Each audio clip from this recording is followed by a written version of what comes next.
You line your ass off. Dot. Buster ass. I thought, hey, ain't nobody gonna call my partner a bust ass. Let me look at this. Oh, he's got videos of him training Marvin Bagley 5 years ago. Yeah. Got it. Okay. You know, Nothing else needs to be said. It always come back around. Look, man, I look at some of these situations, and all I can really do, Damian, you know what I'm saying? All I can really do is I just go back to, you know, my man Money Mayweather, and he said it best. Boy,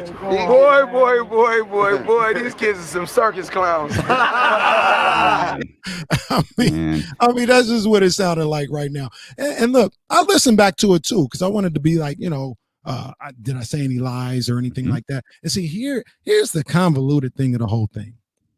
I'll come back on here and I'll say, I'll be a responsible journalist here. And technically, you can never find a quote from Marvin Bagley III saying, I want to be traded. But it's 2021. It's 2021. But let's also not pretend, and I understand what we do. We put out clips to draw interest to our show, and in those clips, we can't put out a 3.5 hour clip. We can't put out a 4 hour. You want to watch the 4 hour video? You go to YouTube. You go to Twitch.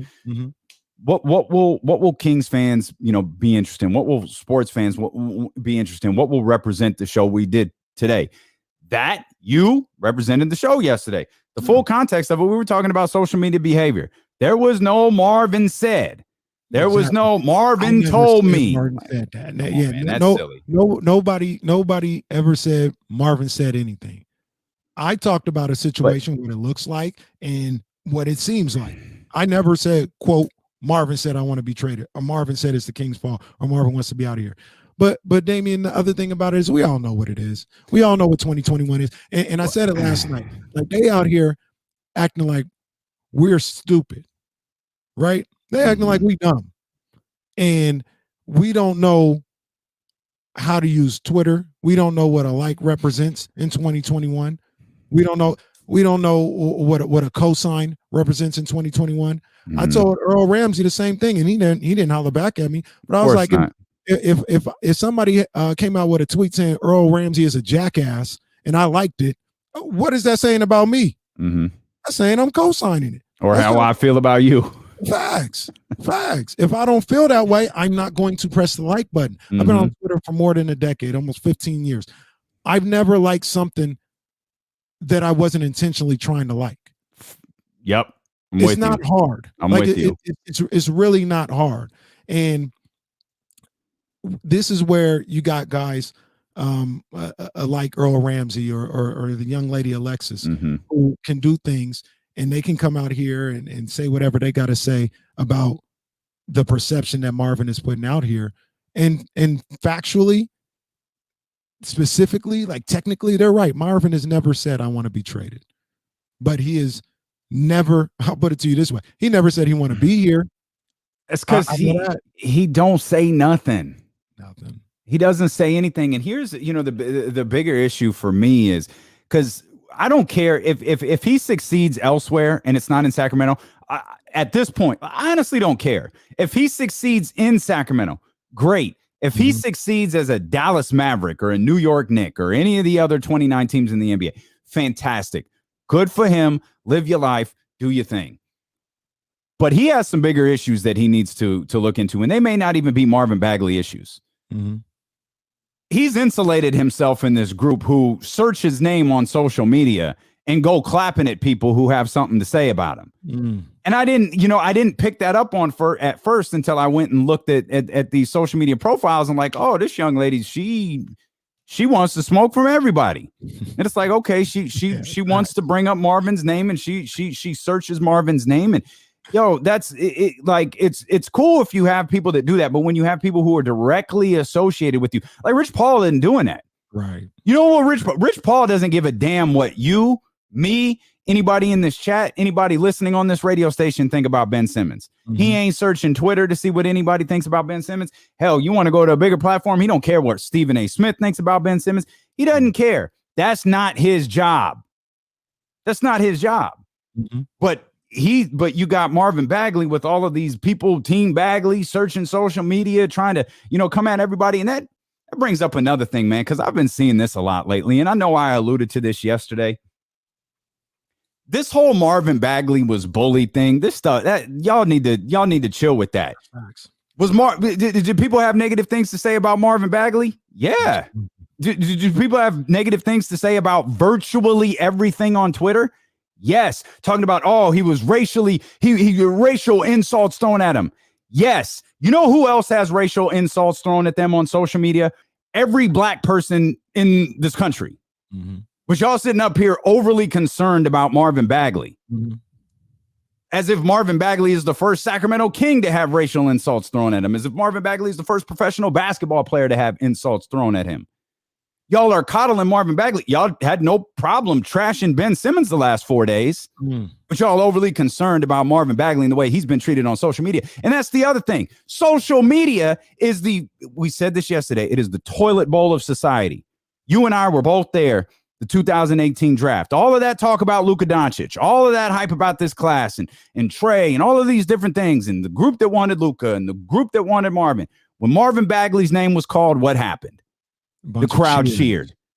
You and I were at the California Classic when Marvin Bagley's name is called for the very first time inside the Golden One Center. What happened? Bunch of cheers, standing ovation. What happened on that monster dunk? Place erupted, went crazy. But y'all want to focus on he's been bullied from the moment that he was drafted. Y'all need to stop that. That is perfect. If you don't want to see it, if you don't want to be a part of it, I understand. Mm-hmm. It's an ugly part of this business. It's a part of the business we don't particularly like, but it is valuable to what we do. You got to be a part of social media. Man, if you're an accountant, you ain't got to be a part of social media. If you were, what did it call? Baristas, you ain't got to be a part of social media. Right. You don't have to look at that, but we call Kings.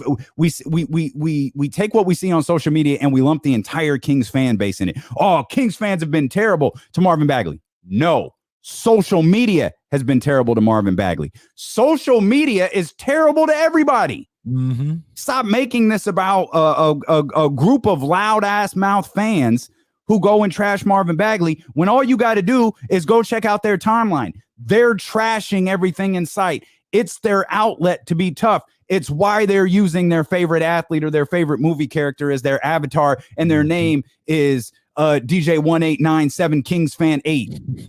Like, come on, man. Ain't nobody tagging them in anything. Right. Stop making this about Kings fans. Yeah. That is a tiny percentage of Kings fans. Go to the Golden One Center. If Marvin Bagley is here game one, go to the Golden One Center when 17,000 people are in that arena. The second Marvin Bagley's name is called, the crowd is going to cheer him. Mm-hmm. Because that's not social media. That's real life. I'll take it a step further. Marvin Bagley attended his brother's games a number of times. He wasn't in the Golden One Center. He wasn't in an NBA arena. He was out there in a high school gym watching his brother. Mm-hmm. Got love. People would come up to him showing him love. You know what I'm saying? So, what you said is spot on, because I don't really get into, because this happens a lot, just in general. And you'd be like, man, such and such fan base is terrible. I joke with the Warriors fans, right? Like I joke about, they're irritating or whatever. I know for a fact Kings fans can be and will be irritating if they have a player like Steph Curry. Not above that. Mm-hmm. 49er fans, ridiculous. On social media. Mm-hmm. Real life is a totally different thing. It's completely different. And they're trying to make social media a representation of an entire fan base or an entire group of people. And that isn't real life. That's like having, you're in an alternate universe if you think that's real life and how things are going, because you get on Twitter, it don't matter what fan base you're talking about and what sport, you're going to find people that are out here talking crazy and talking disrespectful and using things that are inappropriate. And that's the thing, man. Most of those people who do that stuff are hiding. So when they're out, when they're in the light and they're at the Golden One Center, they ain't doing that. Mm-hmm. They ain't trashing Marvin. They ain't trashing Team Bagley. They ain't booing. They ain't yelling MFer. They ain't yelling N-words. No, they ain't doing none of that. They falling in line with the rest of everybody else, and they gonna clap. They gonna cheer. When he do something right, they gonna clap. If he do something wrong, Man, Marvin Bagley, you know how devices, they listen to you. They know the robots. Yes, they know everything that's going on. We're doomed. Well, the show was popping yesterday on YouTube. So what did I get fed yesterday? I got fed a bunch of clips about Marvin Bagley, and one of them was from Kendrick Perkins. Kendrick Perkins was looking at Marvin Bagley's defense like, yo, what the hell is Marvin Bagley doing? Mm-hmm. 2, what the hell are the Sacramento Kings doing? There was clip after clip. This wasn't D-Lo and KC. This wasn't Deuce and Mo. This wasn't J Street vibes. This wasn't the Be Heard. No. This was The Jump. This was Sports Center. This was Kendrick Perkins. These are people who are looking at these guys and talking about the game. Why don't you look at those clips? Why don't you look at a clip from an NBA player talking about all of the things that you're doing wrong? Instead of worrying about what fans think, instead of worrying about what the so-called Kings fan base on Twitter thinks, why don't you go pull up these tweets from Kendrick Perkins, or these videos from Kendrick Perkins, or these videos from Richard Jefferson, or these videos from other NBA players or former NBA players who look at these and go, man, Marvin Bagley has got to do A, B, C, and D. Man, Marvin's got to get better here. The Kings got to get better here. Why don't you go watch those? Why don't you figure out what you're doing wrong on the defensive end so you could be better at it? They won't do that, though, because they want to be insulated in constant praise. Team Bagley, and I've learned this group believes that it's everybody else's fault. Meanwhile, anyone with half a brain wasn't blaming Marvin Bagley for being injured. Most Kings fans frustrated. Absolutely. We want to see him out there on the floor. But no one's blaming him for breaking his hand. No one's blaming him for breaking his finger. At least not any sane person. Social media, again, stay off of it.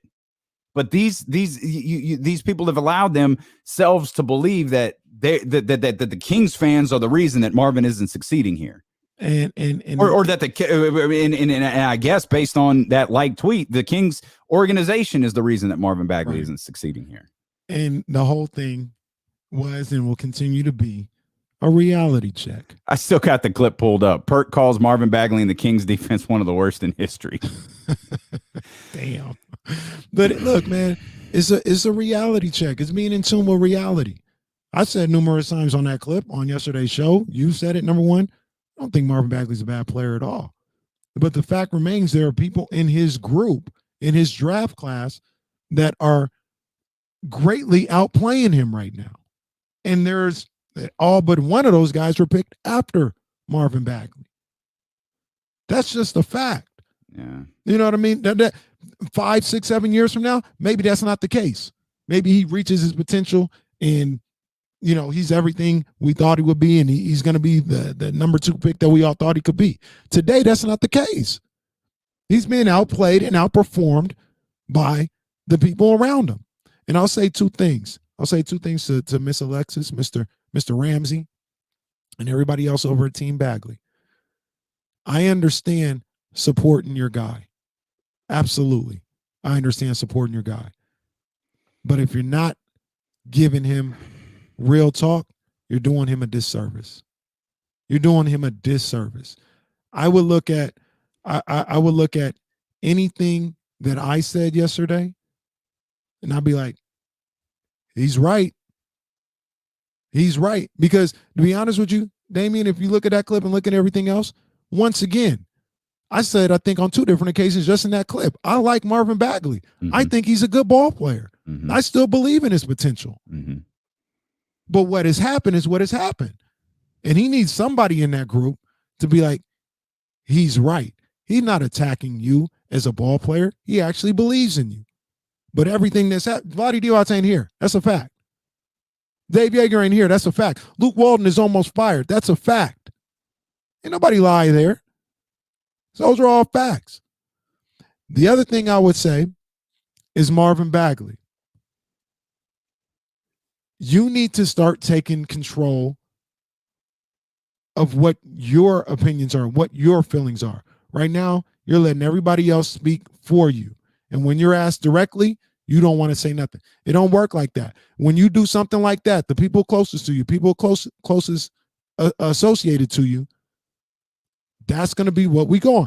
When your father comes out and says, trade my son, and you're asked about that, and you say, I don't want to talk about that. All right. What All we're left to go on is what your camp, Team Bagley, thinks right now. If you don't want to answer, if you feel you don't have to answer it, that's fine too. But I'll tell you like this: if Cheryl and El Grove came out and said, "Get trade Kenny from ESPN 1320," and Joe Davison calls me up and says, "Kenny, what do you think about this?" Man, I'm not here to talk about that. To me, that would be ridiculous. If I don't want to leave ESPN 1320, I would say, no, I'm happy where I'm at. I speak for myself. I mean, remember, to be fair, there's nowhere to trade you to, but like, that's true. I get it, but yeah, definitely no trade demand out here for me. Not happening. There might be some trade demands to get to ESPN 1320, but that's another story that'll stay behind the scenes. But look here, I would even say in that whole fiasco, people were like, "Yo, Marvin needs to check his dad. He needs to check his father." I said, "Hold on. That's his father. That's his father. I'm not here to tell nobody to check their parent. That's just not how I roll. But you can have your own voice. Mm-hmm. You can say, hey, my father, he speaks for what he believes and what he feels. I speak for myself. You know what I mean? Please don't associate my feelings with how Miss Alexis, Mr. Ramsey, or my dad or my uncle feel. Don't associate me with that. I speak for myself. Simple as that. You ain't got to check nobody. You ain't got to throw nobody under the bus. You put all the onus on anything that has to do with Marvin Bagley on Marvin Bagley and say, I speak for myself. If there's something that needs to be said, I'll say it. You don't need to go to nobody else. But he won't even do that. But he will like a tweet saying, trade me out of Sacramento. He will do that. Why don't he like a tweet where somebody's like, hey, Marvin Bagley's a great guy. Marvin Bagley's a hell of a ball player. You don't like them tweets? It's a good call.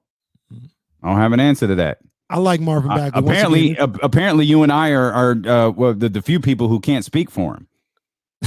Right. Sure seems like a lot of other people do, but you and I, we have not been granted authorization by One Big Marv to speak for Marvin Bagley. So those are questions he's going to have to answer, which to this point he doesn't. And that's that's the other thing with the Kings. You're gonna if he realistically if he's on this team. And I know we can all talk about trading him, but we've been over this before. You could talk about it all you want to. Whether you're actually going to be able to execute it is an entirely different story. I don't think our good friends in the PR department, in the media relations department over at the Sacramento Kings should put Marvin Bagley in front of a Zoom camera or depending on what the world is looking like in a couple of months in front of a slew of reporters. Because what's question number one? You deleted all your pictures that pertain to the Sacramento Kings. You took all of the Sacramento Kings stuff off your bio, and you liked the tweet that said, get Marvin Bagley out of Sacramento. Do you want to be here? Oh, I'm not here to talk about that. Well, what the hell are you here to talk about? Because honestly, I don't care what you've been doing this offseason. I don't care about your drop step. It was dope. Mark Jones was with us 1 week ago.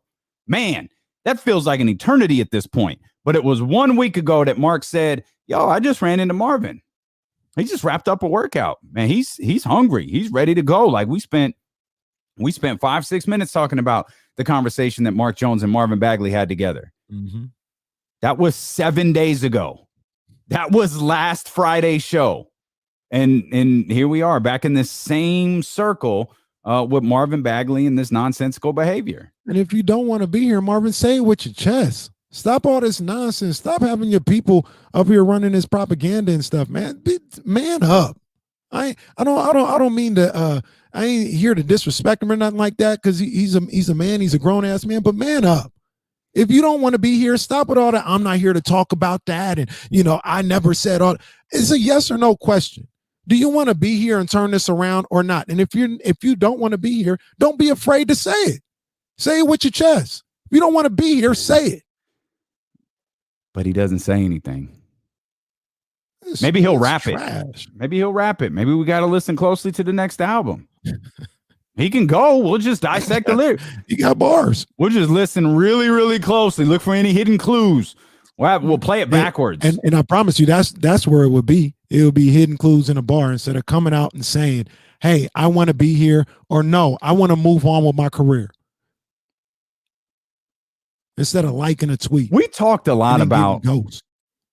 We talked a lot about a fictitious meeting. Like you and I created it in our head. This meeting that Marvin and Monty McNair should have. Yeah. Obviously, exit meetings took place. Do you think about this for a second? What do you think happened in that conversation? The conversation had to have happened. Like exit meetings happen with general managers and players, with coaches and players, those types of different things. I'm curious what you might have think was said in that meeting as well. If you want to share your thoughts on this, please do. 916-349-1320. A lot more ahead, a lot more people acting crazy. It's not just Team Bagley. Scottie Pippen. Okay. Well, yeah, he could definitely. Boy, these kids are some circus clowns. Just getting started here. It's the other one, KC, on Sacramento's #1 sports station, ESPN 1320.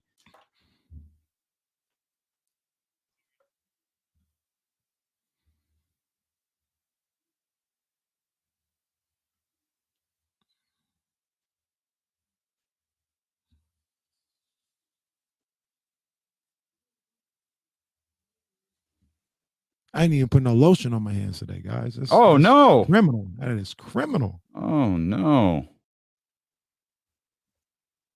That is very anti Kenny Caraway.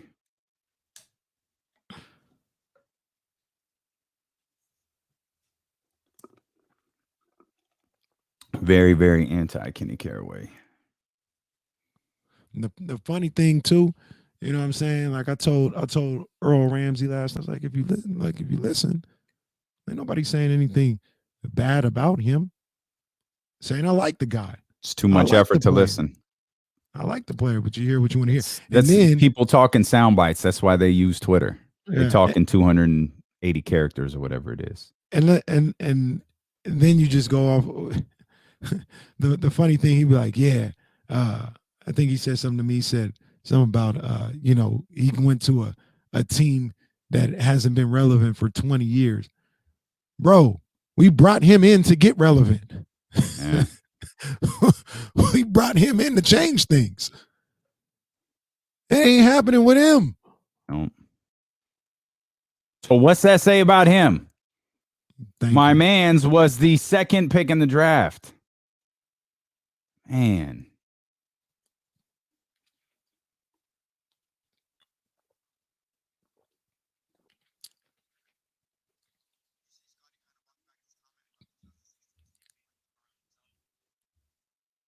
No. Same team. Oh, yeah, I saw him tweet it to Stephen A again.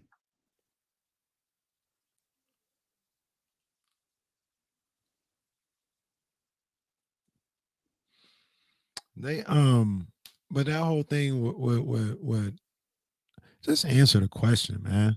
You know what I'm saying? Somebody asking you a question, just answer it. This ain't no national media matter of national security. Mm-hmm. Asking, do you want to play for the Kings or not? It's a yes or no question. And quite honestly, bro, it doesn't even matter at this point. You're on the verge of being a bust. You're not LeBron. You're not Anthony Davis. You're not Kevin Durant. You'll get as much attention as JJ Barea. Like, no disrespect to JJ Barea. If JJ Barea comes out and demands a trade, who I think is about to join the coaching staff, which is wild. It's crazy in Dallas. It's really wild right now. There you go. Yeah, right. Right. It's wild in Dallas. Well, it worked once. Let's do it again.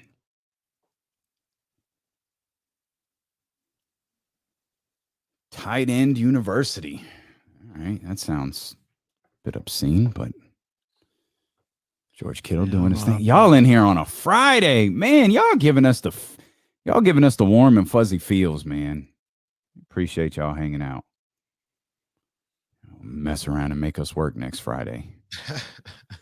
We can't get anyone to fill in for us. And Danny's like, damn it, you guys need the day off. He doesn't. Danny in San Francisco does not sound like that at all. That's just the way I make him sound. He sound like Vince McMahon. Like, I don't know, man. Like, kind of popping right now. Oh, you guys need the rest. Like, we'll be fine. Look in here, man. There's 120 people watching on a Friday, man. We can't. They'd be lost without us. Hell, I'd be lost without you. Man, that's I was about to say is that the second? Isn't there a PM Dawn Lost Without You? No. And no, Die Without You. Right? That's Boomerang. And I die without you. I'm off. Nah, that's Boomerang. I don't know. That's when the is it my turn? I don't know the words. There it is. See, Mario? No. There. Okay, there we go. Yeah. And I die without you. PM Dawn is lit, boy. I'm off. Oh, wow.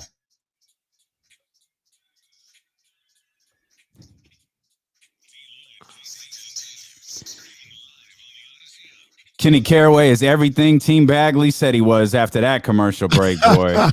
Ain't got no love for PM Dawn. You say you love Boomerang? You don't remember the PM Dawn record in Boomerang? How's that even possible? I don't remember it. To be honest with you, I was like, you're gonna wear that one. I was like 8 years old when Boomerang came out. You telling me you haven't seen Boomerang since you were 8 years old? You called it the greatest Eddie Murphy. You called it the greatest Eddie Murphy of all time. When was that song played? In Eddie Murphy. When I know exactly when it was. It was late in the movie. I know they were showing a view of the skyline. Is that when he went to go get Holly? No. Oh, maybe it was. You know, I'm on the verge of pausing the whole show so I can go look. Don't messing with me. But it's in there. I'm trying to figure out what else was on that soundtrack. End of the Road was on that soundtrack. Babyface and Tony Braxton was on that soundtrack. Love Should Have Brought You Home. I think Tribe Called Quest was on there. Yeah, Tony Braxton. There's 2 Tony Braxton records on it. That's one of the dopest soundtracks ever. You're losing a lot of street cred right now, Ken. Yep, that's the Tony Braxton The Face record from PM Dawn. Oh, sorry. Oh, excuse me. The road. There you go. Love Should Have Brought Johnny You Gill. Home. See, I'm not disputing it. I just don't. Look, first of all, your homework is to go listen to it. First of all, for whatever reason, on Apple Music, you can't even listen to "I Die Without You."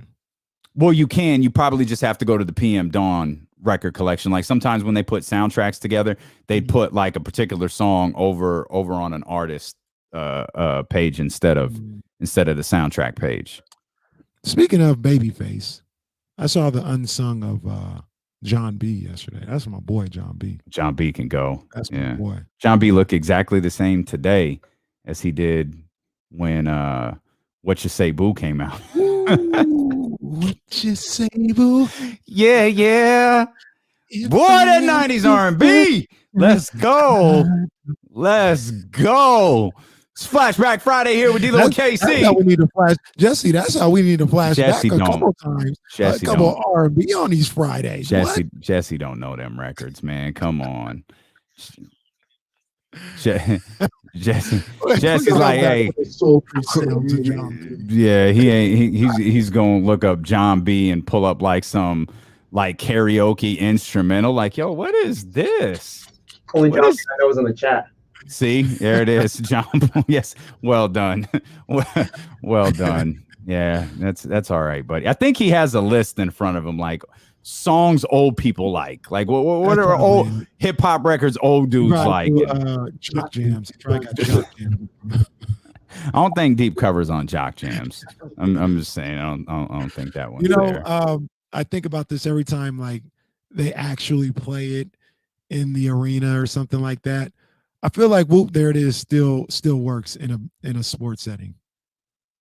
You just it made a comeback. Run, you know what I mean? Oh, De'Aaron Fox hits a 3. Timeout, Dallas. Whoop, there it is. Ding, ding, ding, ding, ding, ding, ding. Whoop, there it is. Crowd go crazy. I think it still works. Well, the song made a comeback though with the commercial. The ice cream commercial or sprinkle. I know there's sprinkles. I don't even remember what the commercial was, but Geico commercial. Okay, Geico. That's what it was. So here's an unpopular take. Remember there was Whoop There It Is and Whoop There It Is. Yeah. All the fellas where the booty at. Whoop There It Is. Yo, that one was harder.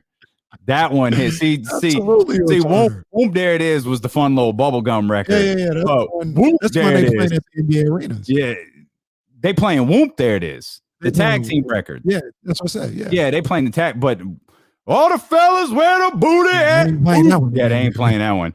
But that's the heat, though. That's the heat. That is a smash. Another little throwback that works out.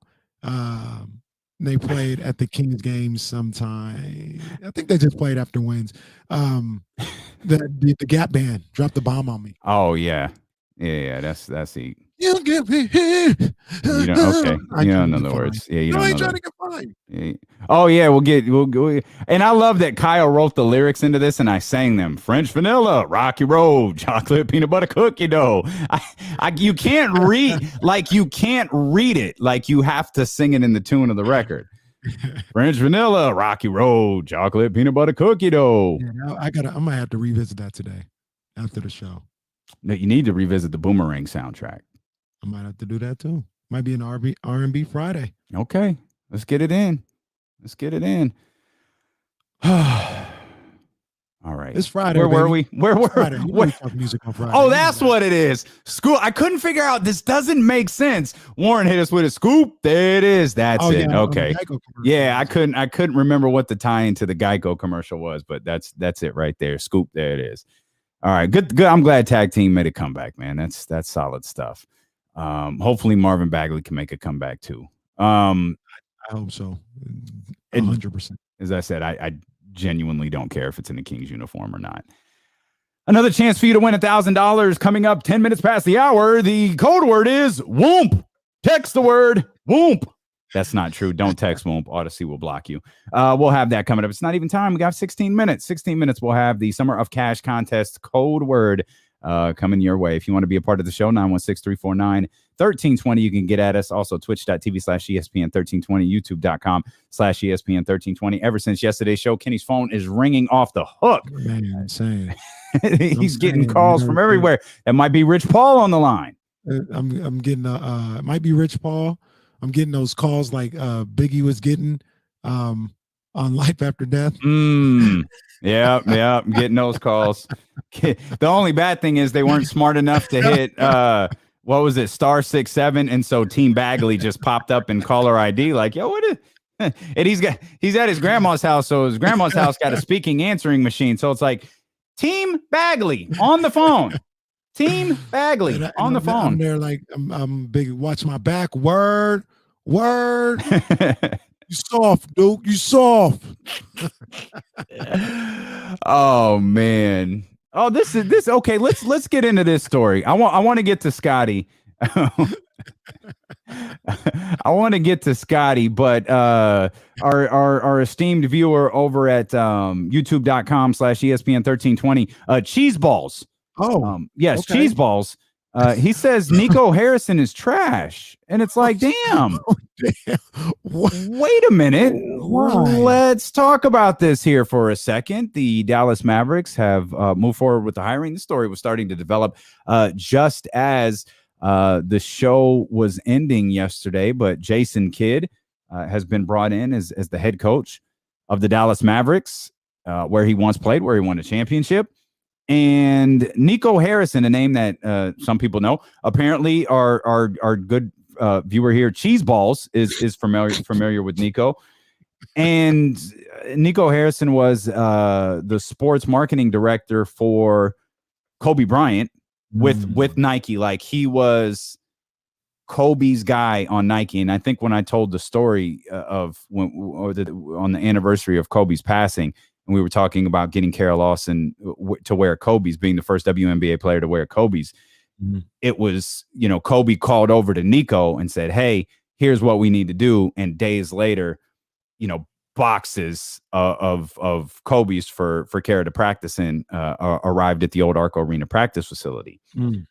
And Nico also was sent it to he was a sports marketing director for Nike. And now he's taken a job as the president of basketball operations for the Dallas Mavericks.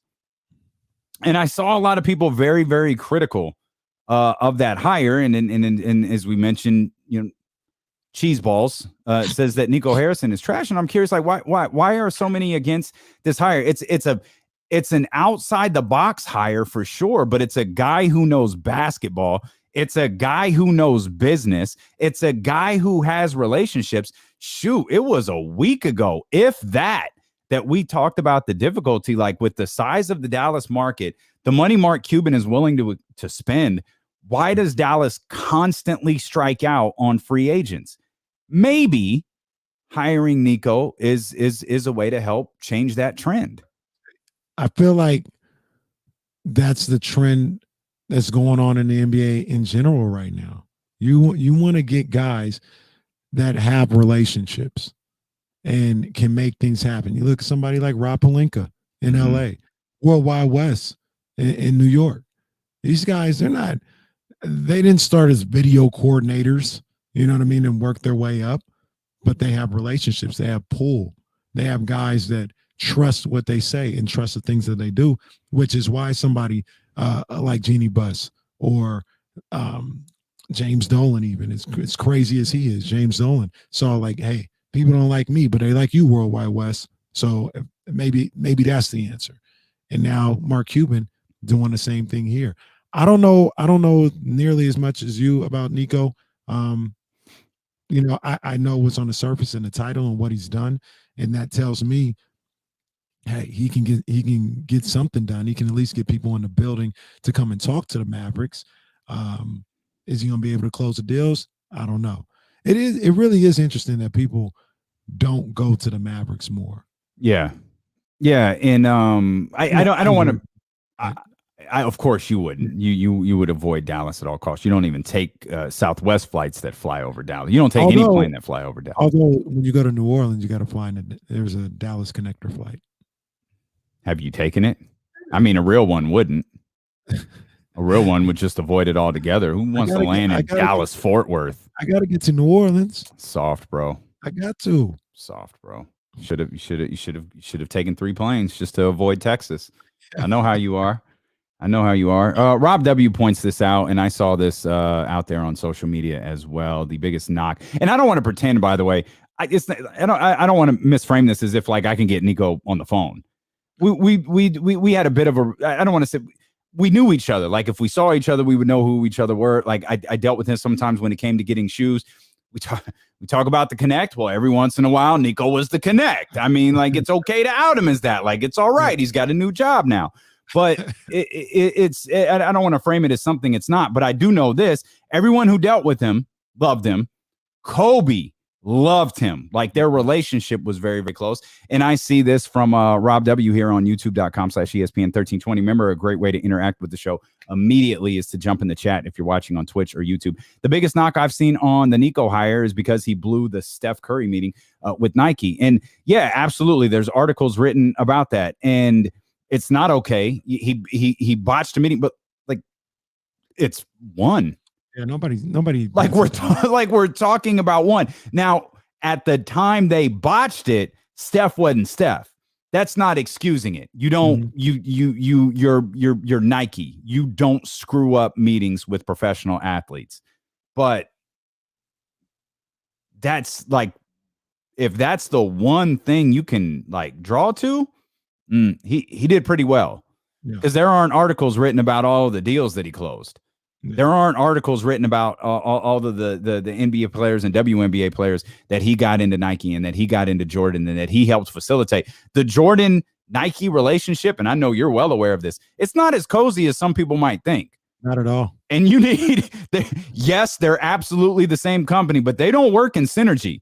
Like they will butt heads when they have to. And a lot of times Nico was the guy who had to mediate, is probably a good word. He had to kind of be the go-between. He was looking out for everybody's best interest, the overall interest of the brand. But Michael Jordan is very, very protective of that brand. Yeah. And so if he wants something, and Nike wants someone, Jordan always gets the first crack. Now the athlete can turn it down, but Jordan will get meeting number one.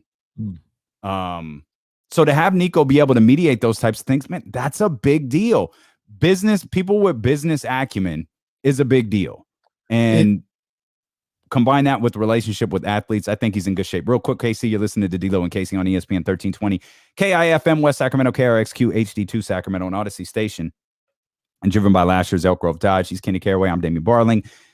Your chance to win $1,000 coming up in 8 minutes. And I was just going to say, I mean, the name of the game right now, or not the whole game, there's other aspects, but one aspect of it is relationships. Mm-hmm. And that's where his specialty is coming in. I think we talked about it a little bit earlier, and I agree with you. He's not going to be sitting up there in his Excel spreadsheet cracking the salary cap. That's not his job. Right. You know what I mean? They're going to get somebody else who's a specialist for that, like a Kent Cownella, like you said, like a Parag Marate with the 49ers, a cap specialist. Somebody could work that aspect of it. He's there to make sure, I'm going to get this guy in the building. At the very least, get him here. We'll talk to him. We'll figure some things out. That's going to be his job. That's his role. He's got the relationships. And that's why you're seeing guys like Rob Pelinka get jobs. That's why you're seeing your man's Worldwide West getting put in charge of the New York Knicks. Like relationships, and you can cultivate. Again, I know why people ain't going to New York, and I understand the power of Worldwide West, and I still have my feelings about James Dolan. And I'll still believe what I said. No one's going to sign there. No tier 1 free agent is going to sign there with James Dolan as the owner. Now, when someone does, I'll admit that I'm wrong. Until then, I ain't doing it. I ain't going to admit that I'm wrong. But Dallas, I just don't understand. Leon Rose, they about to get one. But I agree. Dallas, it'll happen. You just mean one. I thought you meant one in particular. Okay, they're gonna get one. I got you. Okay, the free agent next summer is about to pop off. We're gonna get Marvin.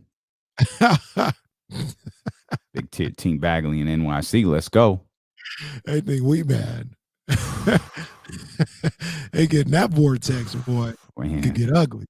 Only if you playing though, because if you ain't playing, they ain't gonna care about you. Oh yeah, they Kevin Knox. Ain't nobody worried about Kevin Knox right now. Yeah. But Dallas, I'm surprised because, like I said, I got my own feelings about Mark Cuban and just Dallas in general. Whatever. That's just my own little hang up. But I can look outside of that and be like, well, damn, they got a dope arena. They got an owner that seems to be willing to do whatever for his players. I'm sure the locker room and all the amenities are on point. No state income tax. Why has Dallas had all this and money? Like Mark Cuban is going to pay. Like he'll get into the luxury tax. He'll do all of that stuff. Yeah, and that's frustrating too. So there's obviously other component to this. I like the outside the box hire. Now, just so I'm not accused of being a hypocrite, Vlade had no experience whatsoever to run a team. Nico at least has experience with Nike. He has experience with professional athletes. He has experience in closing deals. Maybe it's not in the realm of professional basketball with the salary cap and those types of different things that you got to orchestrate and you got to operate within the collective bargaining agreement and things like that. There's no collective bargaining agreement with Nike and Under Armour and Adidas. That doesn't exist. You're working just within your own company. So I understand that. But I like the outside the box hire as long as there is something to point to. Worldwide West, Leon Rose, there's plenty to point to. Rob Pelinka, plenty to point to. Vlade, yeah, it's an outside the box hire. Why'd you do it? Because I trust him. Okay. They're different. They're not the same. They're not the same. But there's another component to this, and it's Jason Kidd. Jason Kidd brought back in, he last time we saw him, he was the coach of the Milwaukee Bucks before Mike Budenholzer, and I don't know what Jason Kidd is as a coach. I think Giannis liked him. I think he gets along well with his players. He's a very respected point guard, like one of the greats of all time player, but he's got some pretty nasty baggage with him. And I always hated the way he campaigned for jobs. You know how I feel about Luke, but when Luke was the head coach of the Los Angeles Lakers, and I say that as if I hate Luke Walton, I certainly don't. But what I mean is I'm not his biggest fan. I'm not president of the Luke Walton fan club. But I did Not think it Kevin was. Spacey. Okay, I was going. I'll go ahead and hit it one time. I'll go ahead and hit it one time for you, Matt George. If you're listening, this is for you. So with Jason Kidd, or with Luke Walton, like Jason Kidd was like, he was like campaigning for the Lakers job while Luke had it. I'd love to coach the Lakers. Like, fam, what do you mean? They have a head coach. Like, those are the types, that Rick Carlisle was talking about, Rick Carlisle being the president of or vice president of the Coaches Association. And I think it was James Ham who came on here and said Rick Carlisle wouldn't even consider the Sacramento Kings unless the job was vacant, and it would have to be vacant right now. Jason Kidd is 183-90 as a head coach. I don't know. I don't know. Jason Kidd got Milwaukee back to respectability, if I'm not mistaken, right? Like he went in there, and it was early Giannis and Jabari Parker was still there, and they made the playoffs here and there, and they felt like he couldn't get them to another level. Yeah, so they moved on. But I don't know. I want to be like, haha, Mavericks, you guys are dumb, but I mean, Jason Kidd knows game. He's coached before. He's gone back to the assistant chair, maybe picked up some things and learned some things and fine-tuned that aspect of his profession. And maybe he's ready now. 183-90. I just mentioned that in 5 seasons as a head coach. He spent the 2013-14, and didn't he kind of finagle his way out of the Brooklyn gig? I can't remember. I feel like there was a story behind the Brooklyn job that he just kind of he just kind of worked his way out of. He winds up getting the Milwaukee job. He had 3 playoff appearances in 5 seasons. He never advanced past the conference semifinals. He finished 3rd in voting for NBA Coach of the Year. And Rick Carlisle said, I think it was yesterday or maybe it was the day before, that he was hopeful Jason Kidd would get the job because he saw a lot of similarities in Jason Kidd and Luka Doncic. That seems disingenuous. Did it? Yeah. I didn't see the clip. I only read it, so I didn't. I don't know. I didn't see it either. I read it. It just seems disingenuous. Number really? one, I don't think would Rick Carlisle do that again with his position as the okay. Yeah, I'm pretty sure he would. All right. I don't. Oh, hang on. Let me give away some money. We'll talk about it some more. Put some respect on my name. Hey, I found it. Y'all saying my name? I didn't know you had it. Put some respect. That's not the cue. That's definitely not the money cue. My bad. Is this the money cue? No, that ain't it either. It's this one. Here comes the money. Here we go. Money talk. Here comes the money. It's time for the Summer of Cash contest. Here's your chance to win $1,000. Text the code word for the 3rd freaking time.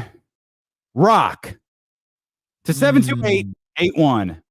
That's rock. Amazing how you guys remember these names. As in Odyssey, can't seem to find another word other than rock. Either that or they're trolling my love of The Rock.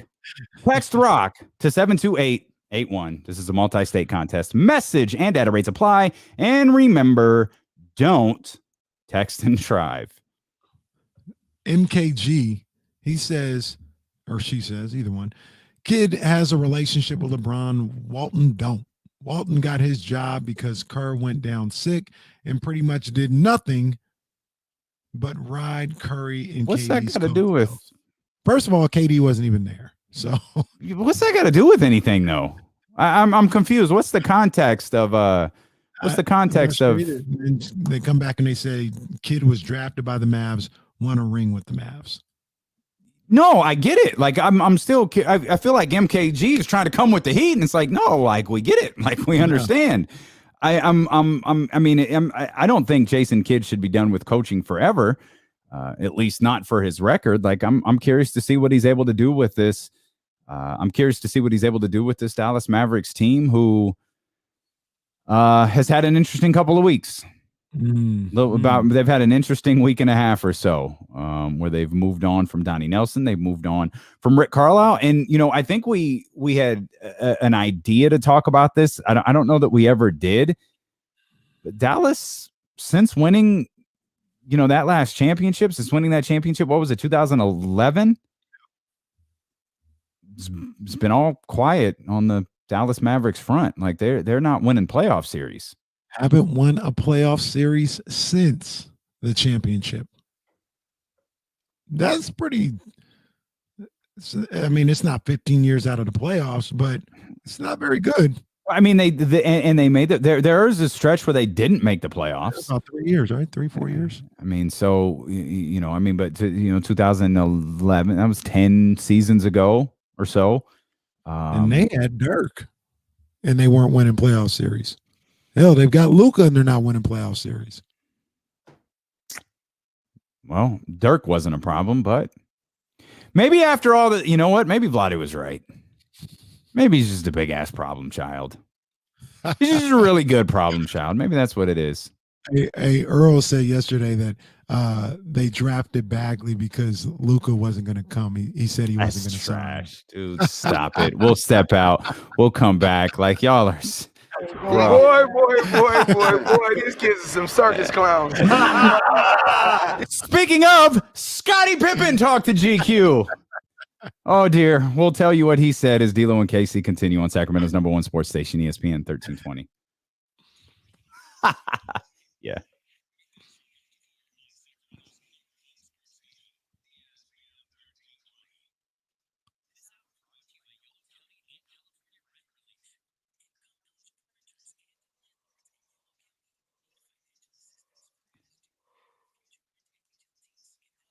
It's this one. McQueen.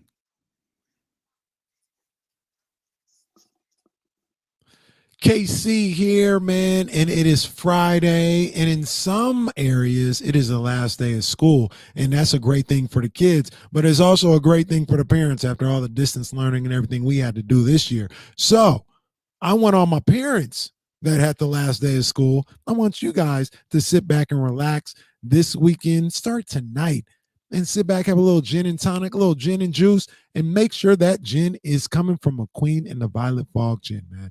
You know what it is for me, man. That smooth delivery and distinct citrus flavor, it cools and refreshes me every single time, every single sip.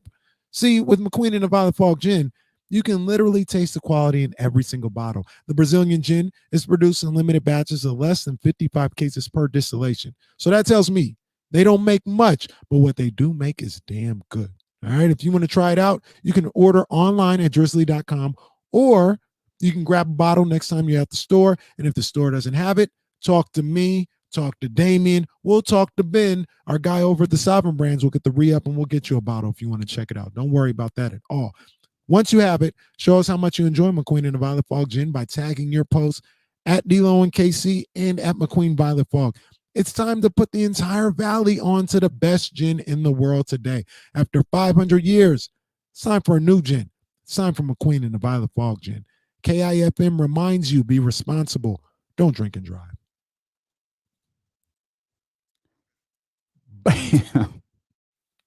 Hey. I happen to pull up the YouTube page, so I see exactly how many likes we have. I hope that you are all proud of yourself. Thank you. Now let's blow past that number and let's see if we can get to triple digits again. Damn sophomore class.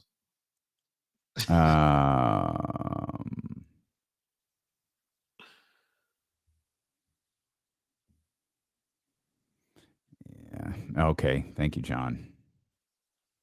Yeah, Katie sure didn't. There's a lot of if you go and hit social media and you go, Katie's probably not the one.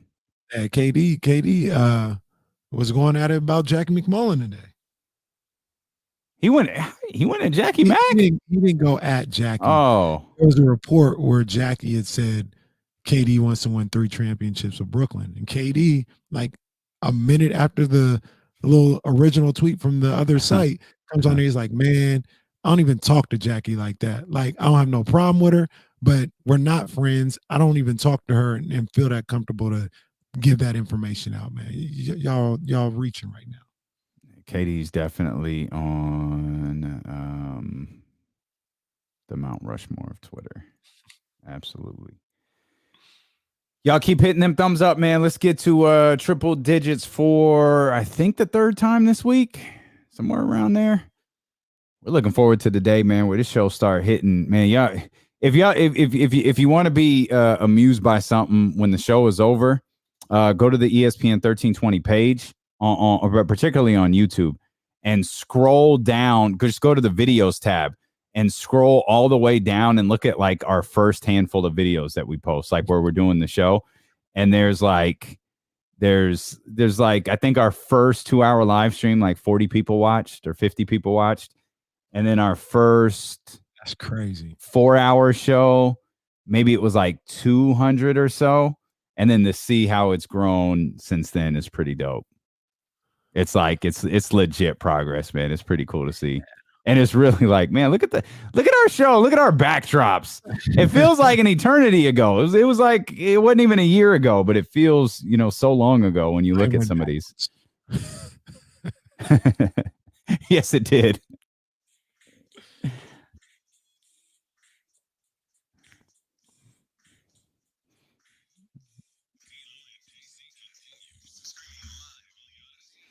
Streaming live on Twitch and YouTube as well. Going back to Cali, twitch.tv/ESPN1320, youtube.com/ESPN1320. We were just laughing at some of like our original live streams, which, less than a year ago, and how different.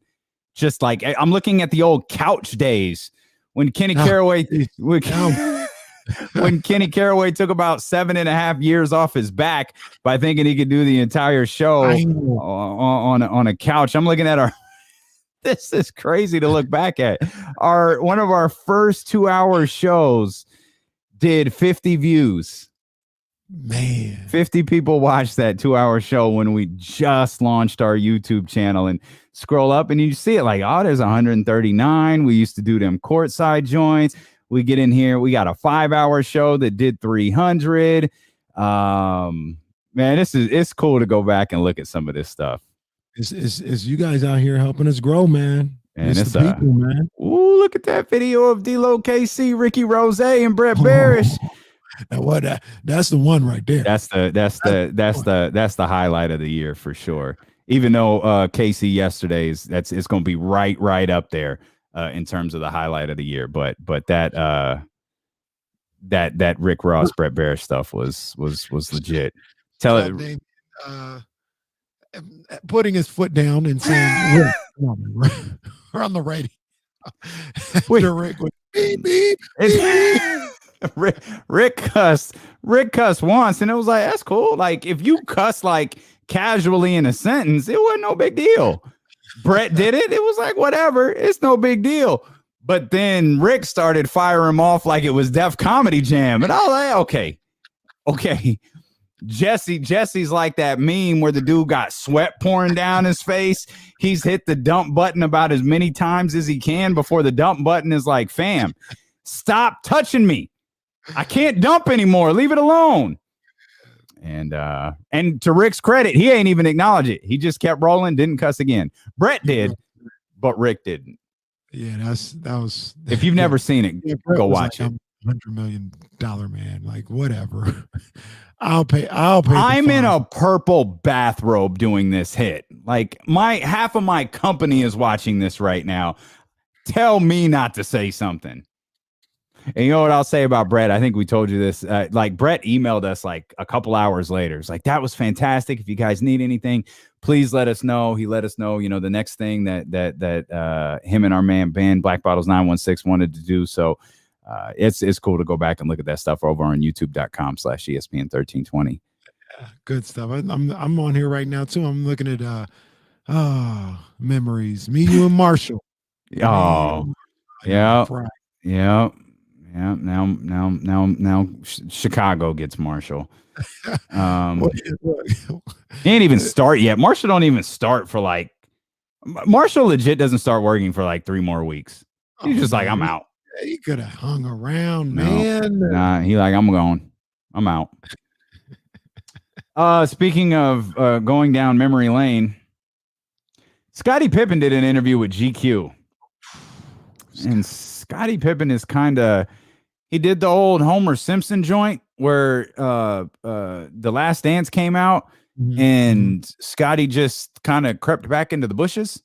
Because there were a couple of episodes of The Last Dance that weren't friendly, whether they were migraines, headaches, final plays of games, different migraines, headaches, as if they're different. What I meant to say was migraines, contracts, I didn't catch and last plays of games. Of course, I guess migraines and headaches are different. Anyone who suffers from them knows they are very different. But he kind of disappeared after that. Didn't really have a lot to say. Now he made some bourbon and he wrote a book. And to promote his bourbon and his book, he did a pretty lengthy interview with GQ magazine. Now, what's gotten a lot of attention, Casey, over the last 24 hours or so is his interaction with Kevin Durant. Of course, if you say something about Kevin Durant is going to find out, and Kevin Durant is going to have to say something back to you. You know, we were talking about Team Bagley and Marvin Bagley and all this. There ain't no Team KD. No Team KD. There ain't nobody searching Kevin Durant's name on Twitter to find out what people are saying other than Kevin Durant. Kevin Durant's going to find out what you got to say about him. And what I appreciated is it appears KD's just ditched the burners and he's doing everything on his own. It's like, hey, this is me. The burner was a gimmick thing at first, but now everybody knows, so I'm just going to respond to it myself. Like he said, I'm Kevin Durant. You know who I am. And it wasn't, oh yeah. And the look on his face, you know who I am. Why are you confused? The second the clips from the GQ article started making the rounds, I was like, oh, it's not gonna be long before Kevin Durant responds. Here's what Scottie said in the GQ article. He said, KD, as great as his offense was, it turned out to be his own worst enemy because he didn't know how to play team basketball. He kept trying to go punch for punch. Have you ever seen LeBron take a shot like that? He's referring to the Game 7 shot where his foot was on the line. He ain't going to take that shot. He's going to be smarter. LeBron would have figured out how to beat them and wouldn't have been exhausted, and he may not have taken the last shot. LeBron ain't KD, and KD ain't LeBron. Now, I want to point out that's kind of an abbreviated version. There's a lot more to what Scottie Pippen had to say about Kevin Durant, the comparisons of Kevin Durant, LeBron James, Michael Jordan, of course, has worked into the conversation as well. Kevin Durant found out, went to social media. Didn't the great Scottie Pippen refuse to go in the game for the last second shot because he was in his feelings? His coach drew up the play for a better shooter. More from Kevin Durant. This guy, Scottie, also wanted to enjoy his summer, so he chose to rehab during the season. LOL. Yo, Scottie Pippen, they followed Phil, not you. So that is really what drew me to the GQ article. Yeah. I was like, whoa, okay, you going at KD. You better be prepared. You know he's going to respond. There's a lot more in this. There was a discussion about Charles Barkley. Charles Barkley once said he would get arrested for murder if you didn't apologize to him for calling him fat after your breakup with the Rockets. Scottie Pippen responded, I wish he would have went through with that. I never apologized to him, but I'll tell you what, he only got arrested for throwing some little white guys out of a window. I ain't never seen him fight a black man unless there were referees around. He plays his role like he's tough. I don't know nobody he done whooped. Go back and check his record. Did I apologize to him? I told him to get me the hell out of here. That's what I recall. Oh, boy. That's not all. Oh, there's more. There's more. Let's go back to Kevin. This is, and I can't believe this hasn't been written more about. This is the part of the article that I had to stop and look at like, wait, what? Let's go back to KD's tweet.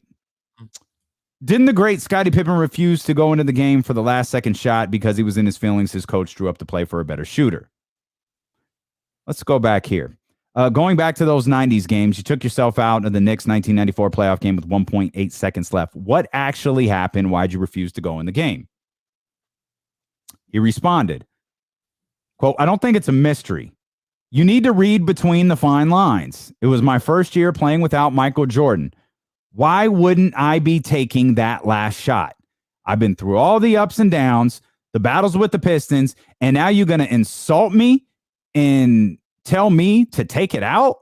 I thought it was a pretty low blow. I felt like it was an opportunity to give Kukoc a rise. It was a racial move to give him a rise. After all I've been through with this organization, now you're going to tell me that I've got to take the ball out and throw it to Tony Kukoc? You're insulting me? That's how I felt.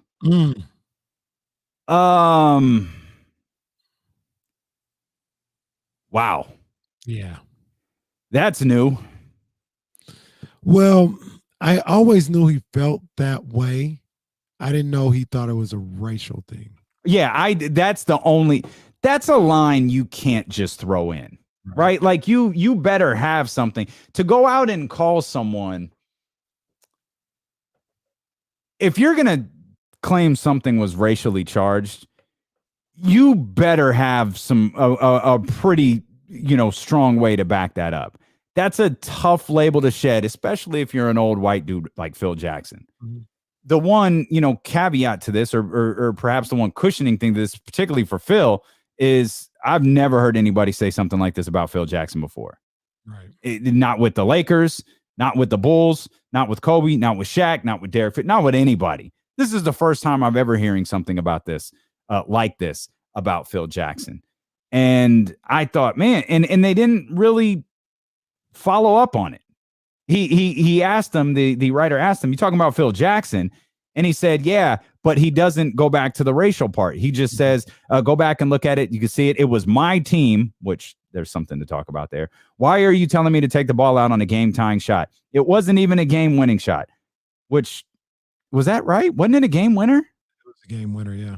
They were down one, I think. That's what I thought, too. Like, I remember them celebrating, walking off the floor. Yeah, why are you trying to let him be the hero? He ain't the leader of this team. You trying to make him a hero to hit that shot. If he misses, he playing with house money. He playing with what I done earned.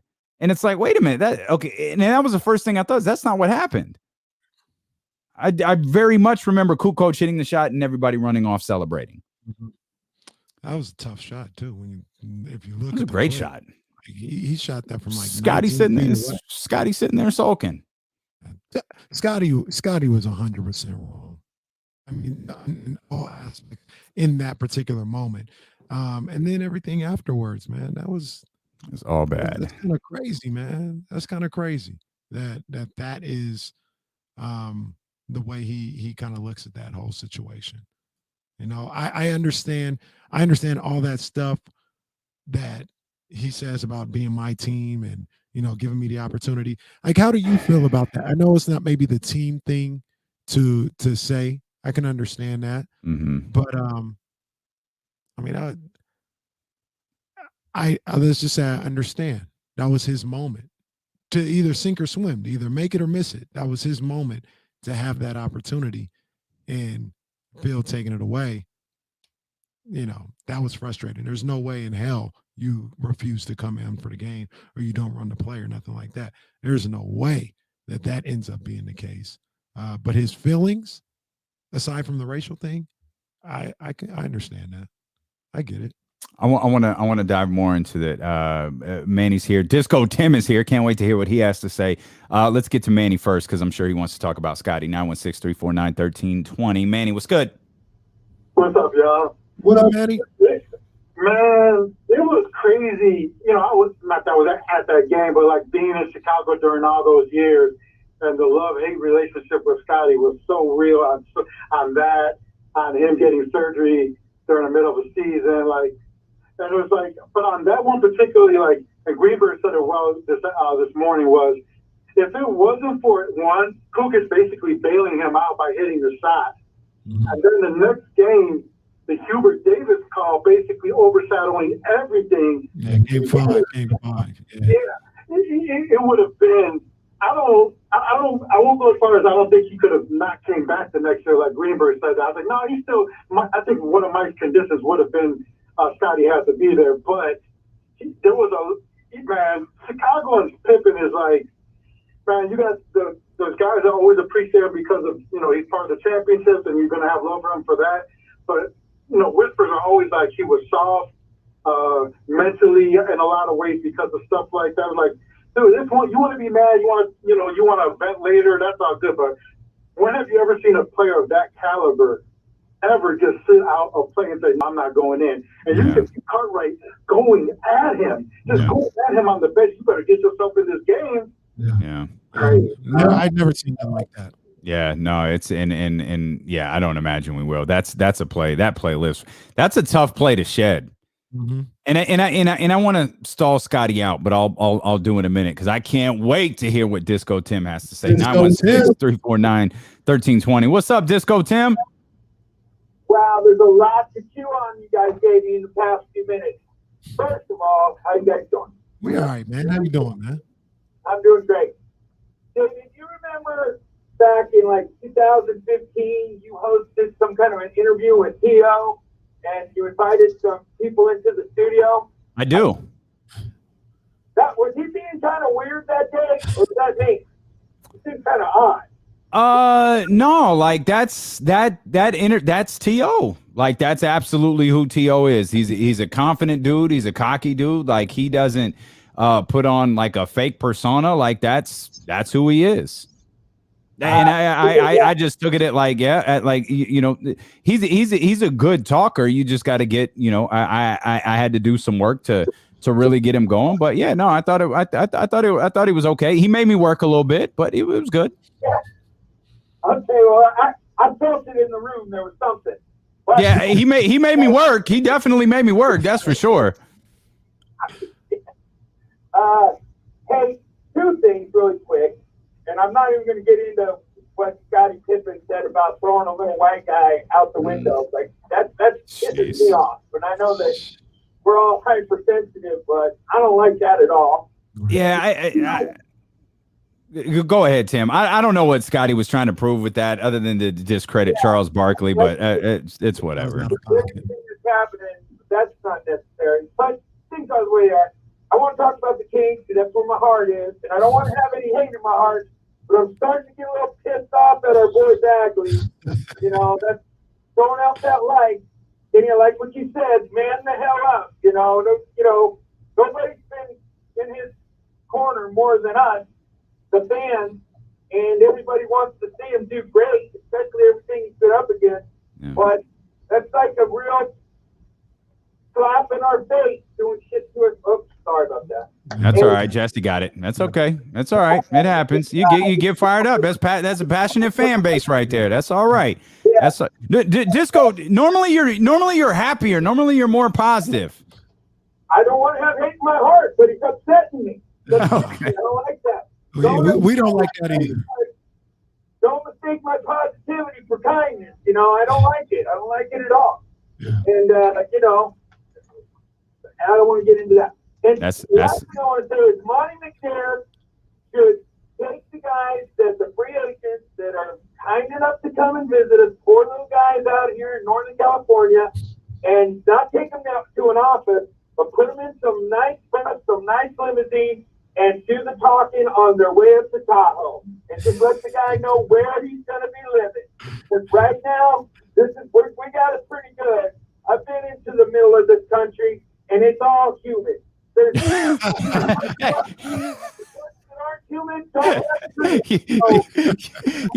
you talk about bringing it full circle. Kenny don't have no problem with that. I don't have no problem with that, but I always fly over the middle of the country. I'm always on either the West Coast or the East Coast, or even in New Orleans. Other than that, I ain't been in the Midlands. Is that what they call it? East Coast, West Coast, Gulf Coast. Yeah, that's I ain't it. been down to Florida, but yeah, Gulf Coast. You love Florida. It is disgusting. It's I don't know if I humid. like Florida. They got crocodiles and snakes and all that. I ain't into all that. I told That's you, not- I told you, man. I thought I was going to die. I thought I was going to be in a car crash driving through the Netherlands. I was going to be mangly injured, horribly injured, and I was going to get eaten by a crocodile. And then, man, it's a damn shame what happened to D'Lo. It's awful. Yeah, I don't want no problems with snakes and crocodiles. All they found was his Apple Watch, like that was, and his wrist, like nothing else. It was all, everything else was gone. Jeez. Crocodile got full and just left the Apple Watch there and his wrist. You know what, Damien? On a little bit of a lighter note, it's crazy that Scottie Pippen feels that way about Phil Jackson when a lot of people believe that Phil Jackson is the Babe Ruth of NBA coaches. Bro, please do elaborate. Please do elaborate. Yo, we were on our so yesterday, I was hoping you get it off the top. yesterday, we were on our show call and I got an email. And y'all know, like I wear that clothing line, Roots of Fight. Like, so if I had like Ali or Red Fox, I had that Rosa Parks. That's all from the Roots of Fight line. Well, they do a line for Babe Ruth, and they sent this email. Oh man, I hope I still have it because I'll put it on the live stream for people to see it. They sent this email, and as soon as I open it, all I could think is, "Oh my God, Babe Ruth is 100% black." Like, this is not like, this shouldn't be a myth. This shouldn't be a conversation. Like, Babe Ruth is absolutely a black dude. I've never heard that about Phil. People be like, man, look at Phil. First of all, Phil Jackson. First and foremost, Phil Jackson. Bro, It might not be directly, it might not be like mom and pop, but if you go down that line far enough, man, I don't know. Like I said, maybe the Babe Ruth of NBA coaches. is he like Sean King, where he got bro, you got if you're on YouTube, if you're on Twitch, dude, look at that picture of Babe Ruth. Like, come on, man. Look at that picture of Babe Ruth right there. That email, because we had started to hear this, I don't know if you call it a conspiracy or this conversation that Babe Ruth was actually black. I was like, what are you talking about? Babe Ruth is black. And then I start looking at pictures and it's like, well, he doesn't look like a 1920s white dude. Like, wait a minute. Wait a minute. And then that email popped up. I was like, oh, Babe Ruth is for the culture. That is, if that brother is not for the culture, man, I don't know what is. I've never seen that picture before. Bro, but Roots of Fight is smart. They're like, look, we know who we're marketing.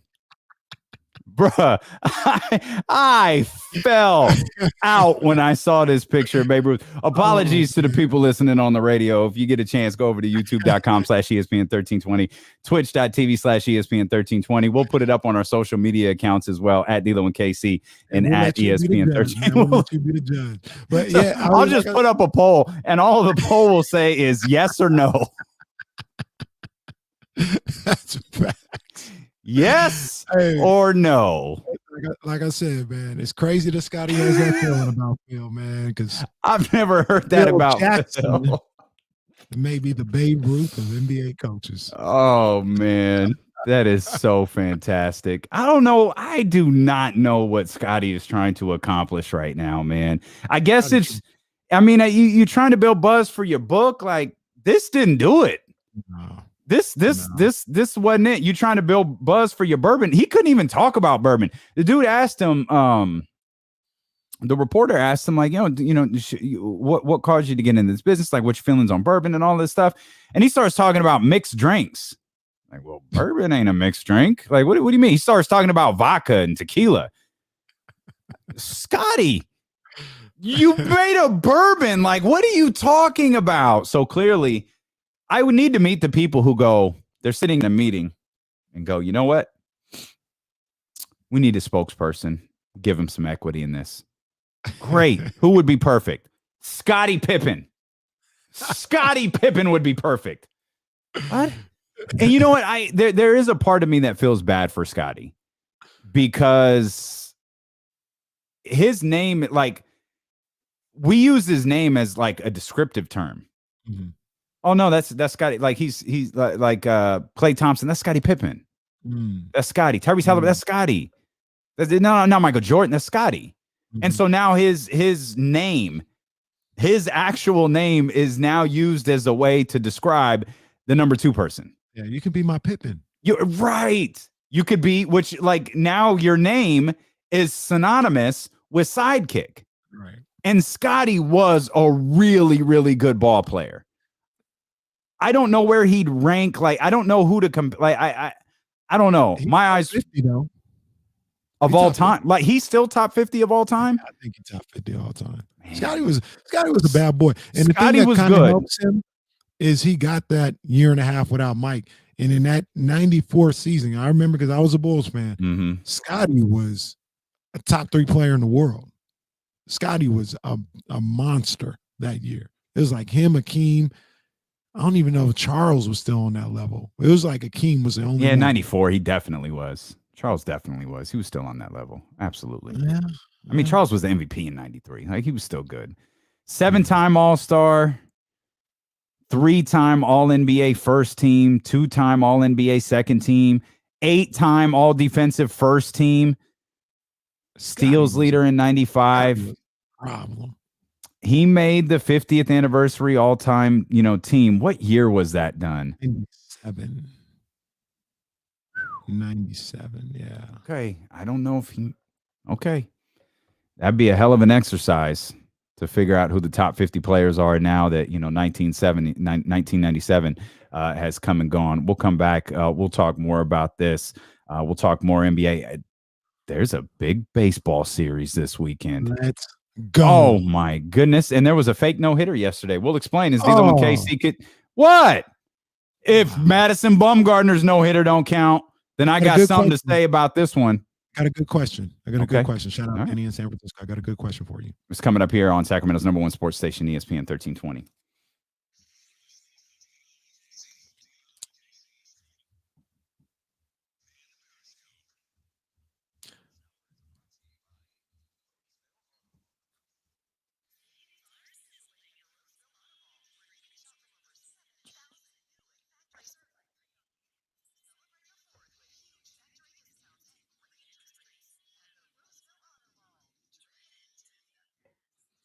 Hey, KC here from D-Lo and KC, and everybody is talking about refinancing their homes, taking out equity, or getting mortgages because interest rates are currently below 3% APR. Now, before you go to your bank, you have to visit GoCityCenter.com today.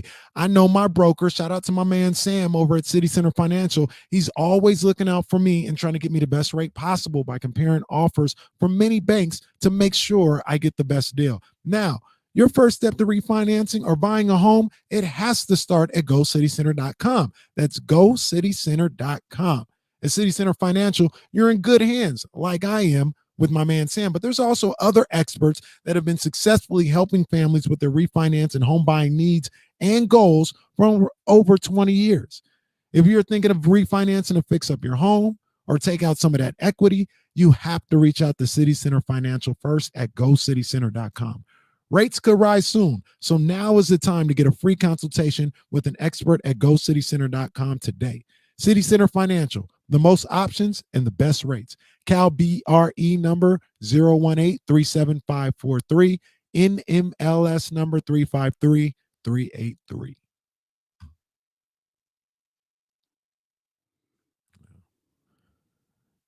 Where is this at? Yeah. Jazz has a little girl.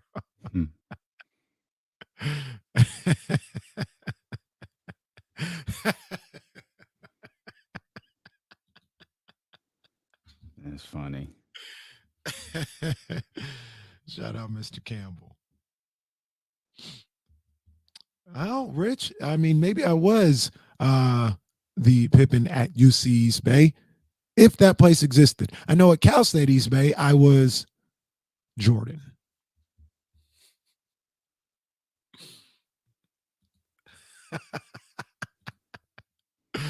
We'll talk about it soon, David. We'll talk about it soon. Everybody, tap in. Oh, I should have gotten up. My bad. I messed up the fun, man. That's my bad.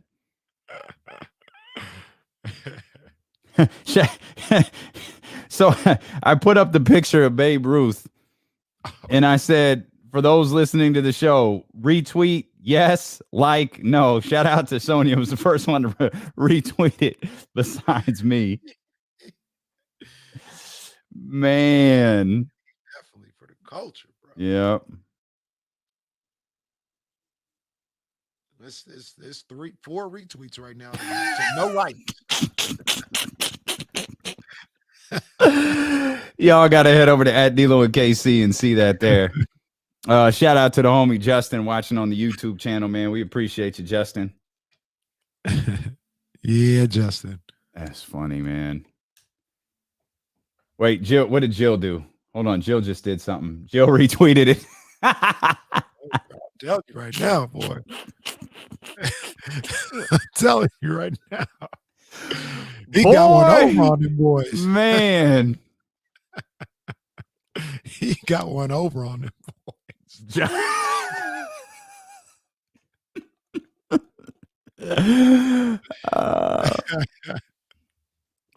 George Big Pimpin' Ruth said he got high on beer and hot dog, man. It was malt liquor out there. Oh, man. They used to call that man. Old E. My bad. I'll leave on the next break. Jeez. 213 to 215. Remember. I'm going to make you a graphic for it.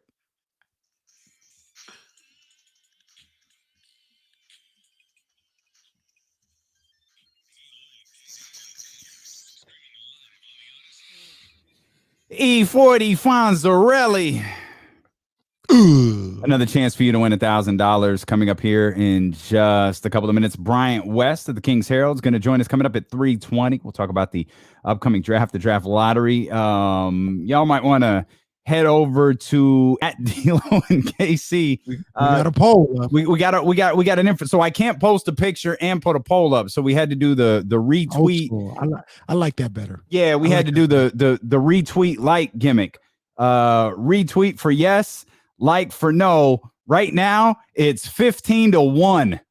15 retweets to 1 like. We just put this up a couple of moments ago. There are some people who aren't following the instructions, but of course, Bryce isn't following instructions. Why is that not surprising me? Come on, Bryce. Oh, man. This is so good. This Babe Ruth thing is just my absolute favorite thing in the world. Y'all gotta. Warren is in here, man. Y'all gotta go over to @D'Lo. Even if you haven't been watching the show, just head over to D'Lo and KC. Look at the picture of Babe Ruth. Yes or no. You don't even need to know what you're answering. You can look at the picture and figure it out for yourself. Yes or no. Right now it's 20 to 1. We just put this up during the commercial break. It's 20 to 1. Spike Lee was right. I love y'all. Oh man, Spike Lee was super right. We love y'all for jumping in on that, man. That's so fun. Let's get to I was gonna lead us into baseball, all of this stuff. Let's just let Ramsey do it. He's been waiting since about 30 minutes before the show started to get in on this. 916-349-1320. And before Ramsey starts, I need to know what it is right now. I need to know where you from, Ramsey, because you're straddling the fence. There ain't no straddling the fence this weekend. Where you from? Where you from, Ramsey? Don't matter to me. What? I would just take that as the Giants. Just give it the Giants. That's fine. Yeah. You can take it how you want it. It's the hardest series of baseball for me to watch. Okay. All right. Well, it's good for sports fans. It's the Bay Bridge series this weekend. Yep. I mean that, and we got another big series that started last night with the 7th no-hitter of the season, combined no-hitter at that, with the Cubs and Dodgers. Okay. Yeah. That one doesn't move me, fam. No-hitter over the Dodgers is always going to be legit for me. You know what I'm saying? Hey, put that one in Cooperstown for sure. If it's over the Dodgers, cool. That's where it's at, because in Major League Baseball record books, it's a no-hitter. Okay. Where do you stand on Madison Bumgarner's no-hitter then? Yeah, I think it should be a no-hitter. Okay. He required amount of innings and didn't give up a hit. Ramsey's my man. That's what I'm talking about right there. Ramsey's my guy. That wasn't a no-hitter. He didn't. Madison Bumgarner didn't dictate because it's 2021 and a doubleheader. It's my guy. Like 7 innings rather than 9. So therefore, he played the required innings of the game. Look, man, No hits. I'm not saying it's his fault that it's not a no-hitter. I didn't blame Madison. I'm just saying that's just what it is. I understand. Like I said, I mean, Major League, I get their quirk, but a no-hitter is a no-hitter regardless of the amount of the innings for the required amount of innings that you as a league, as a organization put forth. You put forth 7 innings for a doubleheader. He gave up no hits in 7 innings in that game of the doubleheader. It should be recognized. Oh, whatever. Hire this man. Before you go, I got a question for you. I know you saw that Heartbreak Hotel in the College World Series from Stanford the other day. And we got one potentially going on right now with NC State. They had earlier this morning before the show started, they got a couple of cases and don't know where we're going with that. And that's with their starting second baseman and with their closer. It's good stuff, Ramsey. We appreciate you as always. As Jesse decided he's and that's what a good producer does. Jesse's shot clock went off and said, "That's it. We ain't talking about the College World Series no more. That's a wrap." You remember when Fresno State won the College World Series? Yep, I remember like it was yesterday. I mean, that was an all-timer. That was like 10 years ago. Yeah, I remember like it was yesterday. It was a great moment. Great moment. Sac State won the College World Series. I'd remember that. Parade down J Street. Or would they keep it in East Sac? They might not even go downtown. I think they might keep it over in East Sac. A parade. We'll take it. We'll take it. No big deal. We'll take it. But Ramsey comes in there talking about, the Cubs did no-hit the Dodgers yesterday. It was the first combined no-hitter in Chicago Cubs history. It also gives us 7 no-hitters, not counting, for whatever reason, Madison Bumgarner's no-hitter. It's July, and there have been 7 no-hitters. In 1884, there were 8 no-hitters. That's the only other season, and that's not considered the modern era. For some reason, 1917 is considered the modern era, but 1884 is not. Oh.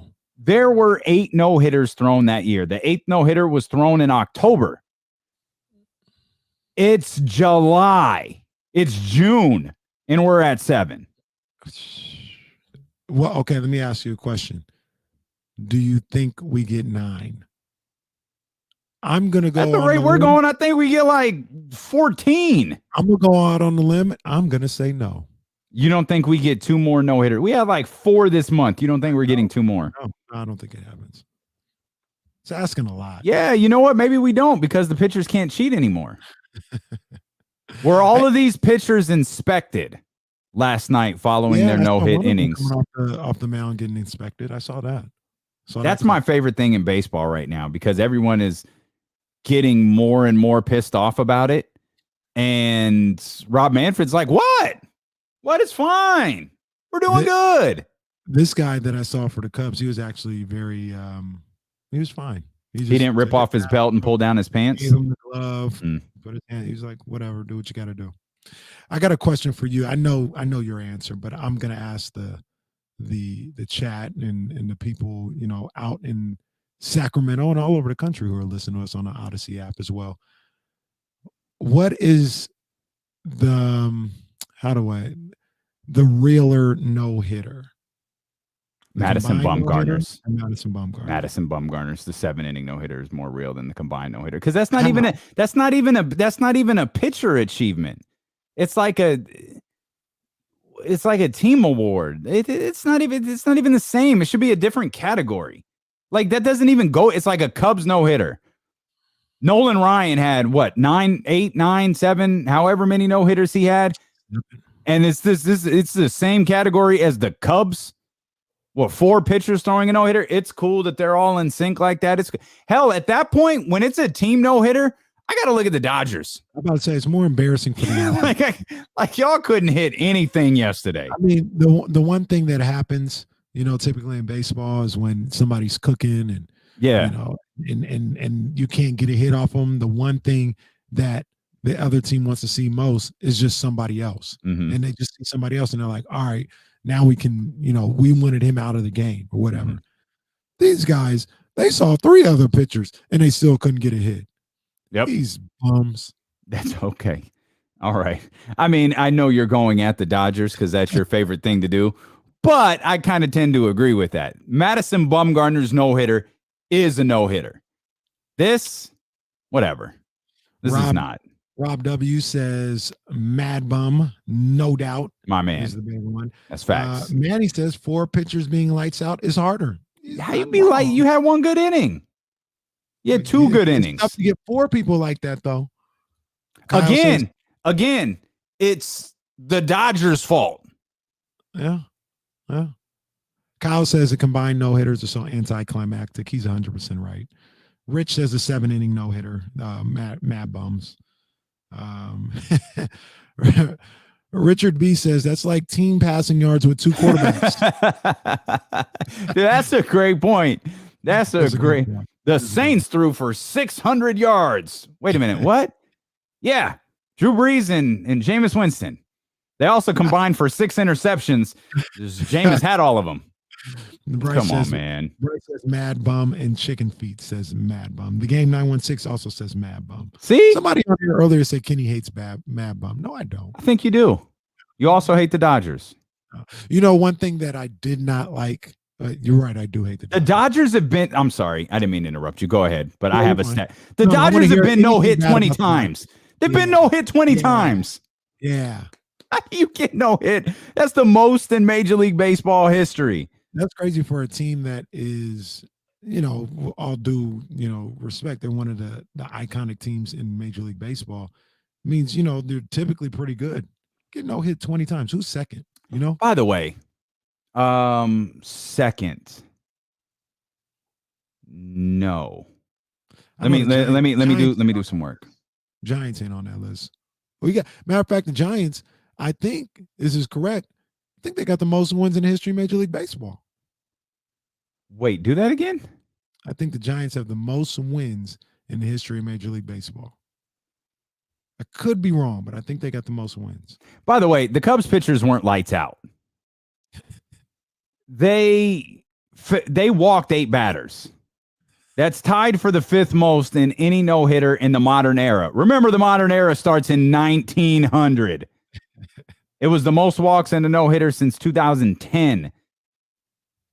The Cubs pitchers weren't lights out. The Dodgers stunk.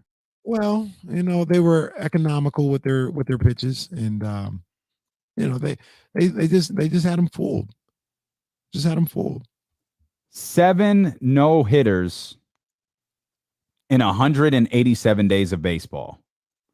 What number will be really, really interesting to watch is the overall batting average this season, which is at 238 right now, which is on pace for the 2nd worst in Major League Baseball history.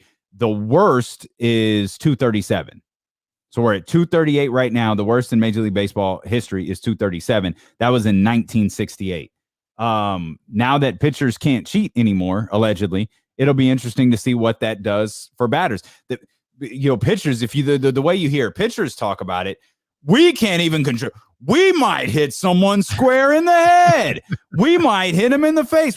So like pitches, all of a sudden, these dudes who get paid like millions and millions of dollars, all of a sudden, these dudes have no control over the ball, and they're not even going to be able to get anything over the plate. So dudes may still be striking out at a ridiculously rapid rate. But what happens moving forward will be pretty interesting with baseball cracking down on a different form of substance abuse than it's allegedly cracked down on before. You're listening to D'Lo and Casey on ESPN 1320 KIFM West Sacramento, KRXQ HD2 Sacramento and Odyssey Station. Driven by Lashers, Elk Grove, Dodge, twitch.tv/ESPN 1320, youtube.com/ESPN 1320.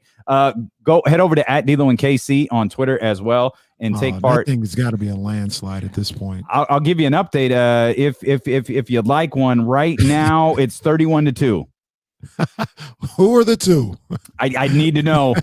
Can I see? Can I see who liked it? Yep, I can. Yeah. Bryce liked it. Come on, Bryce. Bryce liked it. So head over to @D'Lo. I posted a picture of Babe Ruth that says retweet yes, like no, and now it's 33-2. And there's some quote tweets going on where it's like, this is pretty freaking obvious. Right. To cash in on my money in the bank here, yes, the San Francisco Giants have the most wins in the history of Major League Baseball at 11,196. The Yankees have the best winning percentage, but they only have 10,529 wins. Okay. Well, all I care about is this year. And the Giants are playing some ball. Well, hey, let's be fair to the conversation. The Giants are playing some ball this year. The Oakland A's are playing some ball this year. Oh, for sure. This is gonna be this gonna be a fun little season for fans in this region. No Gosman going for the Giants right now. Gosman, who, I mean, Jacob deGrom is doing great, but Gosman might be the starting pitcher in the National League and for the All-Star game. If not, he's definitely an All-Star. But no Gosman here.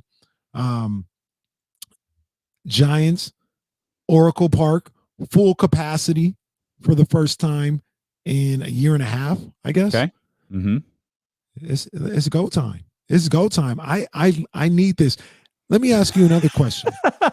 Okay. I need some percentages. What are the percentages that this is a World Series preview?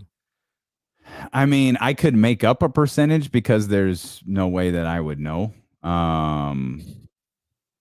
I like the chances of them both being there late in the season.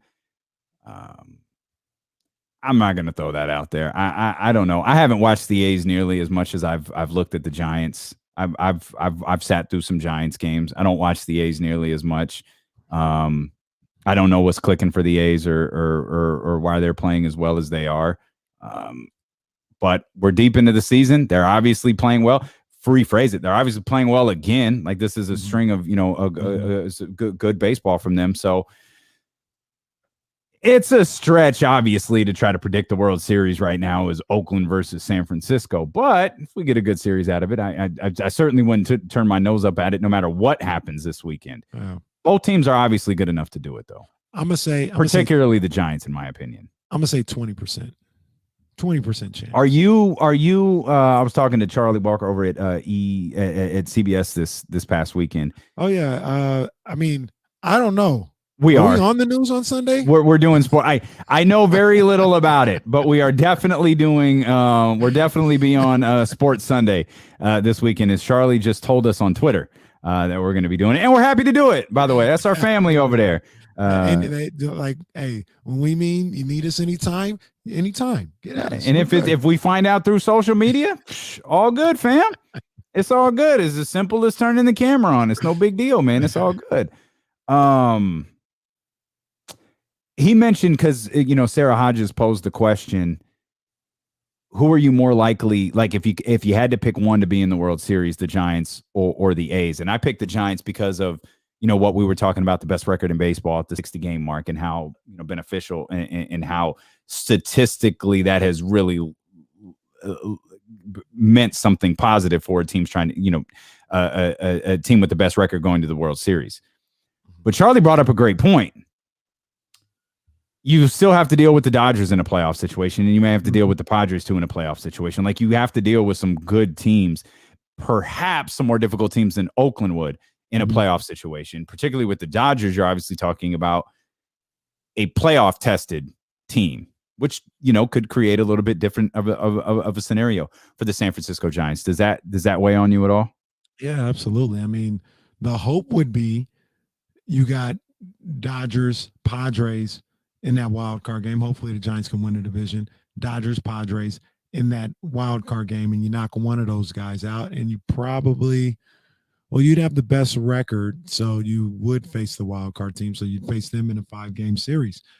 That'll be interesting, because I feel like as excited as I am about what the Giants are doing and how much I love it and it's unexpected, I still feel like there's holes on this team. Mm-hmm. This team is way ahead of schedule for what they're doing.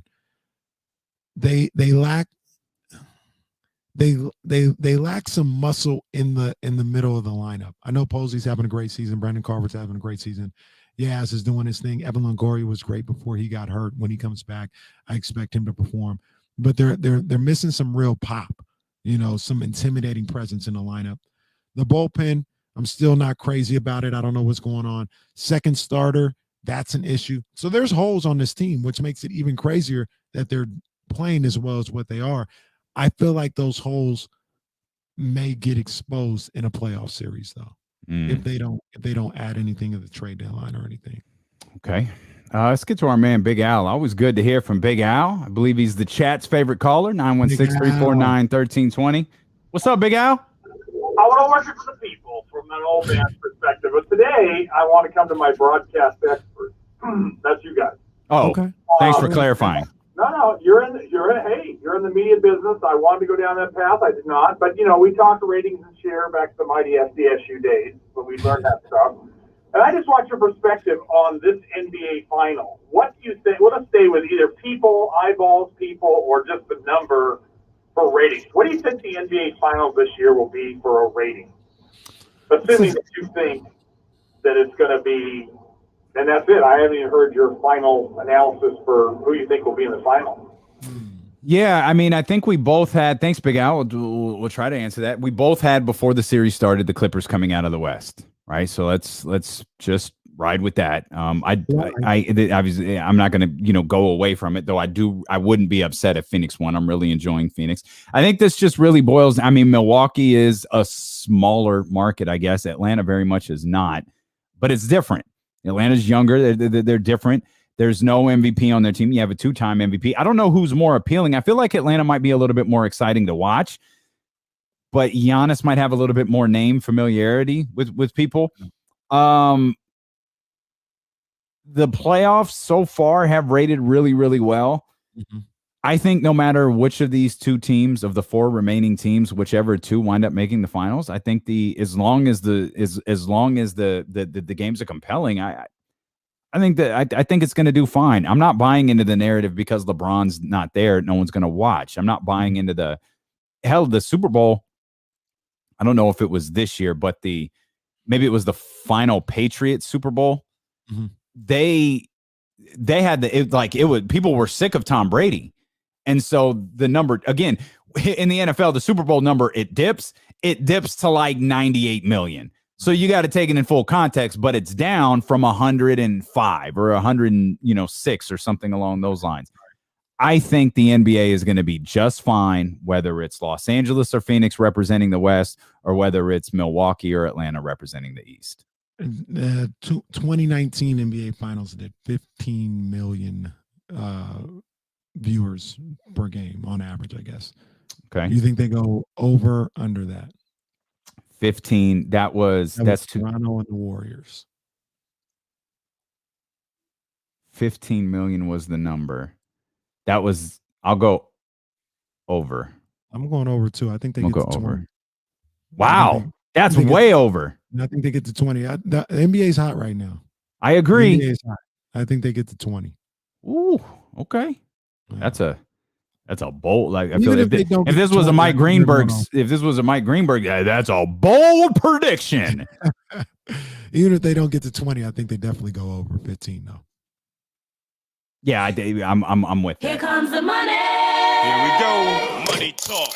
Here comes the money. It's time for the Summer of Cash contest. Here's your chance to win $1,000 by texting the code word STRIP to 72881. That's strip, as in I'm not going to use the word strip in a sentence. At least not the way I want to. Text strip to 72881. This is a multi-state contest. Message and data rates apply. And remember, don't text and drive. One more opportunity for you to win today. That's coming up 1 hour from now. Coming up 1 hour and 10 minutes from now. Our man Bryant West of the Kings Herald is going to join us. We'll talk Kings basketball. We'll talk Jalen Johnson. We'll talk Keon Johnson. We'll talk about potential draft picks. We'll talk about potential trades. We'll talk about Marvin Bagley. We'll talk about Team Bagley. We'll talk about Bob Woodard and Freeport Metu, who have been working out with Rico and Lindsay in the past few weeks here in Sacramento. We'll talk about all that stuff. But before we talk about that, let's give him the word again. The word is strip. No?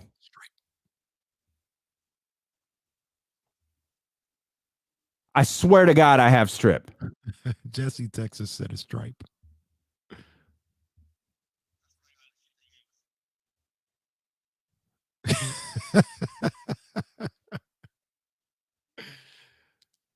Who's Okay. the real Earl Hebner? I hate this freaking contest. I swear to God, I can't wait for this to be over.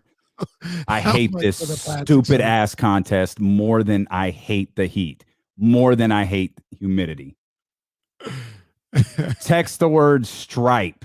Here comes the. You know what? From now on, here's the new thing. I'm not doing the contest anymore. Jesse, you're doing it. Here comes the money. Here we go. Money talk. Here comes the money. Text the word stripe to 72881. That's stripe to 72881. Oh man. Hey, I hope somebody. I hate this contest. I swear to God, I hate this contest. I hope somebody. It cannot be over fast enough. Is just enjoying the way that we present it here. You know, we present it with a little Shane O'Mac, you know, a little character, a little charisma. Even if we get the wrong word, it doesn't matter. We get back in there with the right word.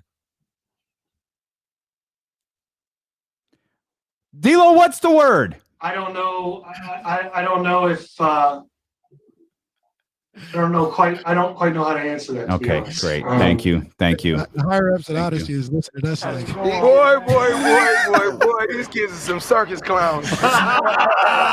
The 13th round begins now over on twitch.tv/ESPN1320, youtube.com/ESPN1320. We'll come back with more. The 25th anniversary of one of the greatest albums ever made. ooh, hell yeah. And a quick hit we forgot. We'll explain. All week, literally every day, we forgot about it. As D'Lo and Casey continue on Sacramento's #1 sports station, ESPN 1320.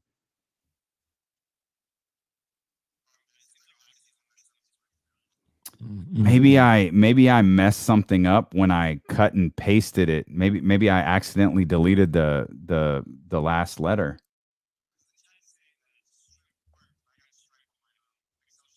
So that's funny because my Excel sheet, which is closed. Come on, Odyssey. It's probably my fault. It's probably my fault. I might have. Yeah, I have. Yeah, I have strip, but I'm sure it was my fault. So, yeah, it's whatever. Your people are waiting. Make it happen. Ding, ding, ding, ding, ding, ding. I'm gonna bring in Jesse here into the hold on, let me get this up here. Into the 13th round. You know it's fight weekend. It's fight weekend. Jesse, are you watching Tank versus Mario this weekend? Yeah, I'll actually be all moved in at the apartment by the time fight starts. So I'll be all set up. Are you gonna watch Lomachenko? He fights this weekend too? Yeah, see, this is crazy, man, because people was trying to tell me, you know, he's pound for pound #1, or he's carrying the face of boxing. I say all the time, look, if no disrespect to Canelo, but if Canelo and Lomachenko were pound for pound #1, then they might be the two worst pound for pound #1s in the history of boxing. Because I ain't never heard of pound #1, and people don't even know when he fight. Never heard of him. When Canelo fights. Lomachenko, he's a nice little ESPN fighter. Yeah, Loma is not. Loma's a good fighter. He's not like I said, Tank, when people don't even think it's a pound for pound, he about to blow him out of the water with how many people are watching. And he's on pay-per-view. If Tank was on Fox, regular Fox, it wouldn't even be close. But I mean, familiar with Bear? He has a chance to knock out Tank. I'm not too familiar with him, but I heard he's bigger and stuff, so probably give him a little bit of work, but I think Tank will win. They had to face off, and he's legit, like, I don't know, man, probably. Oh man, they say I'm underwater. They say Barrios looks about 5 or 6 inches taller than Tank. Tank looks small next to him. Tank is a little dude, bro. That's a little guy, and that's one of the issues I have with whether or not he'd be able to beat somebody like T.O., Ryan, or Devin. He's just a small dude. Tank is like he a 130 dude, but he's fat, so he can't make 130. But he's a small dude. He's a small guy. Where would David? Does Bud versus Tank ever get made? Absolutely not. No. That ain't happening. I do think there's a possibility that Tank versus T.O. gets made next. Or excuse me, Tank versus Ryan. I think Tank versus Ryan might get made for early 2022. Yeah, that is. I said for a minute that is if it's not number one, it's the second biggest fight in boxing. Not the best, not these are the undisputed kings or nothing. I'm just talking about the biggest event with the biggest heat. Tank versus Ryan is maybe the number. You can make the argument he's the number one fight to make in boxing. And that's it for the 13th round here on D-Lo and KC. Oh,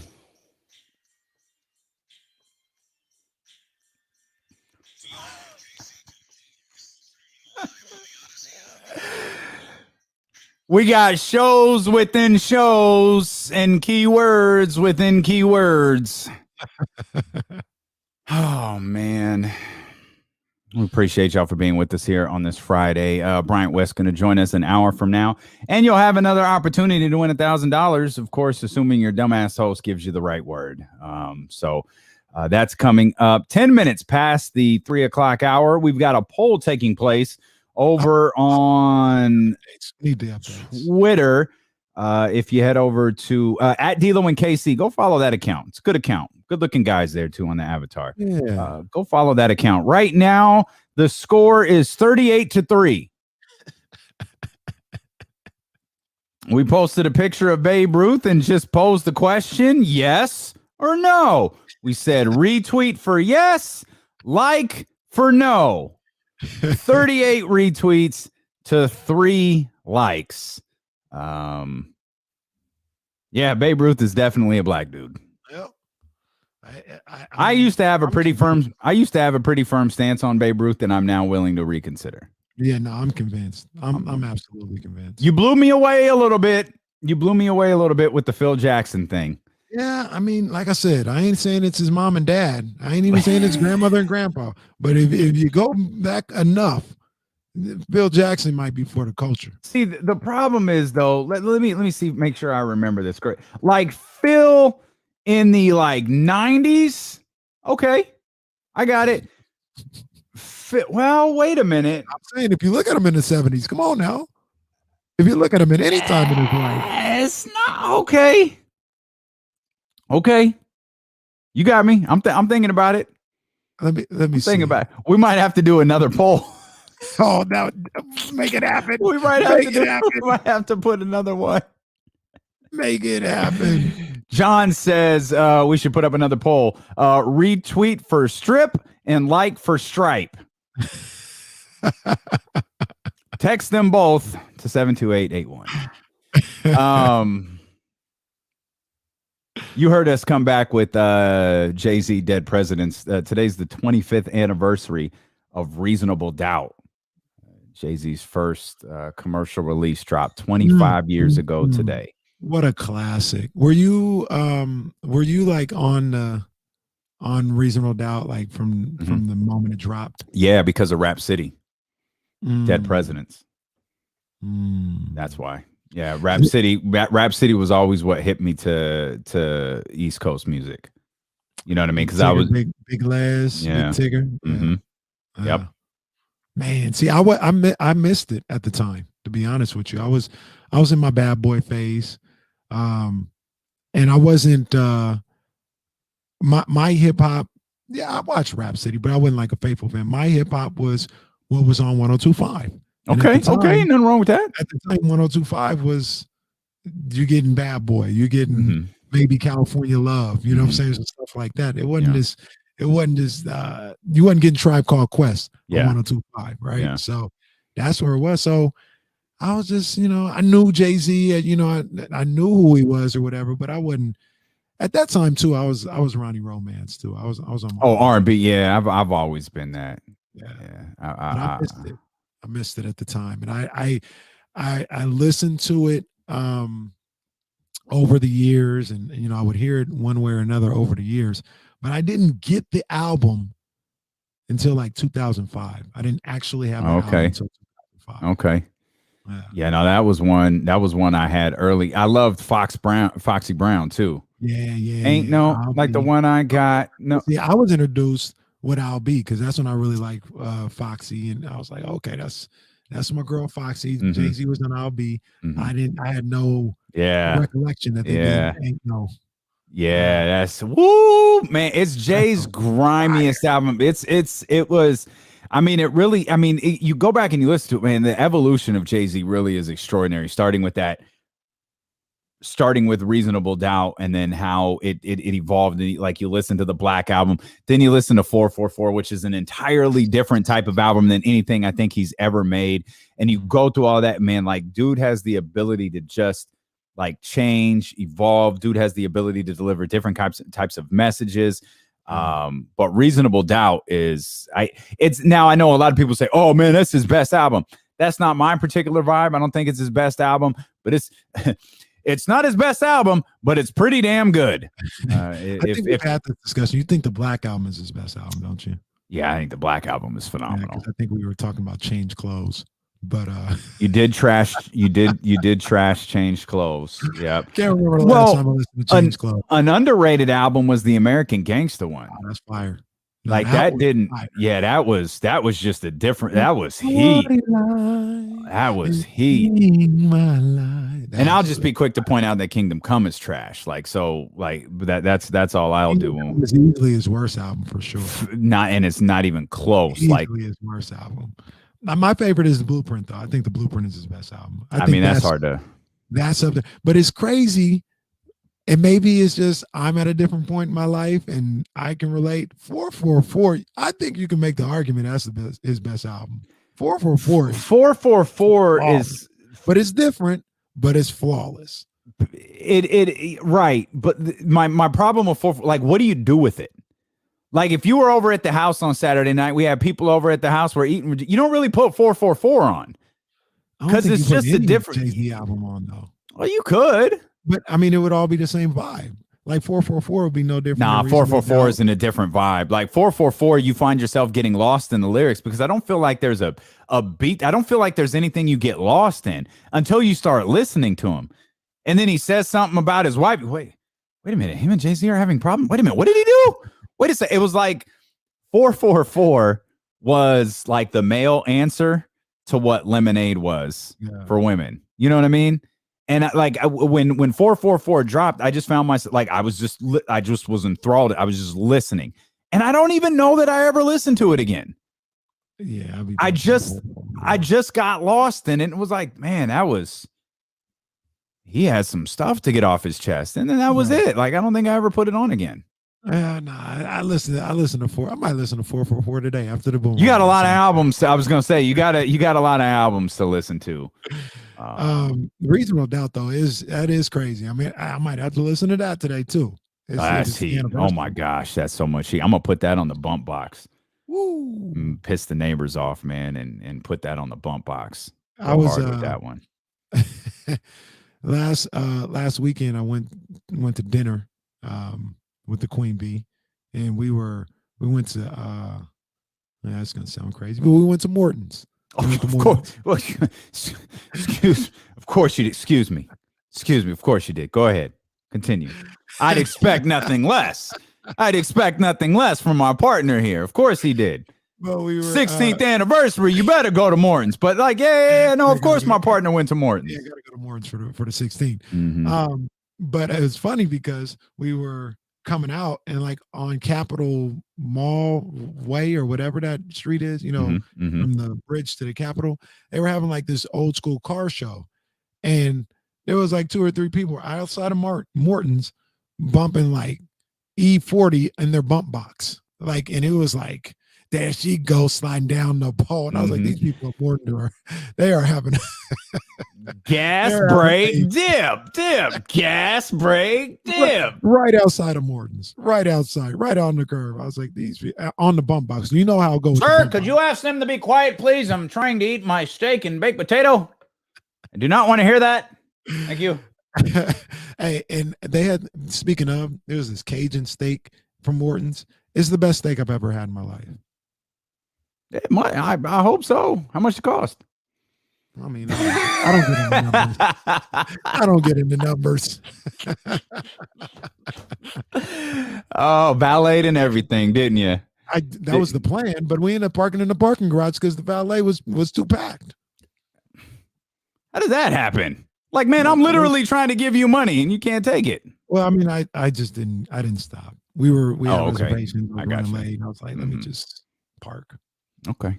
Yeah. All right, man. Well, I'm glad you had the best steak ever. You did come over that night looking awfully full.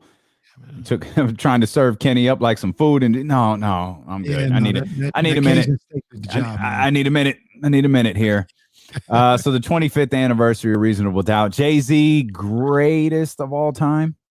I mean, I know we like to talk about Big and we like to talk about Pac. The fact is, even though Pac releases a new album every year, it seems like those catalogs are short. The catalogs of, truly good music are short.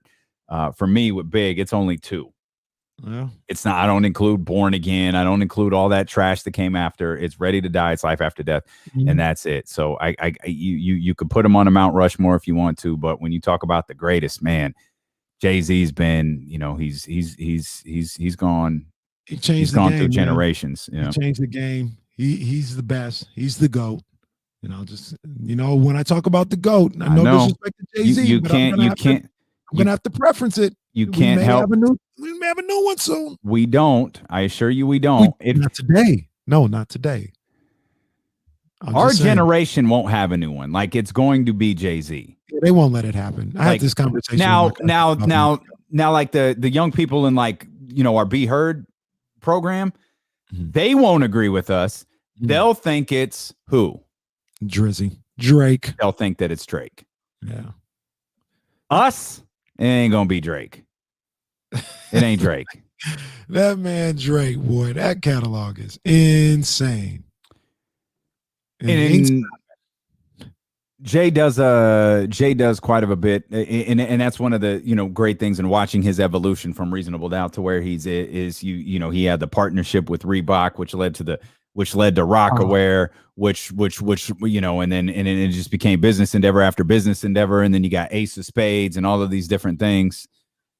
I thought she was going to jump in with something. Sorry. No, I was just about to say, you talked about Reebok and the shoes. If I could find some S. Carters today, I'd cop them. I might have a pair that we got through a promotional thing somewhere in a box.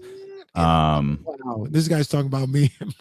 He got some S. Carters in a box. Well, I mean, they were like a promotional gift. Like, I think they were just like giving. I mean, not that they're not dope. Like, it's hot. It's just I never wore them. The S. Carters. I also got some pimp juice that you can have that Nelly gave me for a promotional thing.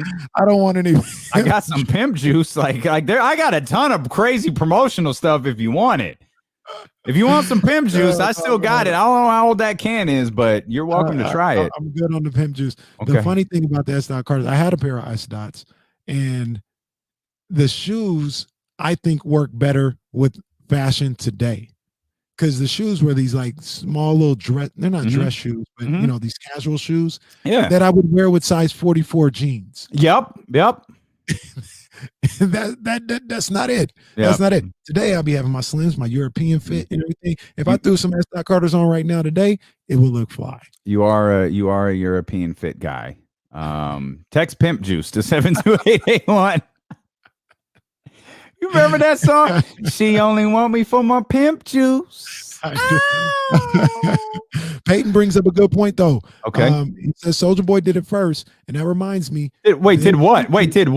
Did everything first. Young Big Draco did everything first. That reminds me, Soulja Boy versus Bow Wow this Saturday on Versus. Hey, that reminds me. Music is gonna be, but that boy Soulja Boy is a comedian. He's hilarious. That's trash. Wait, I need to know, what did Soulja Boy got hits? He got hits too. Oh, that's how you feel?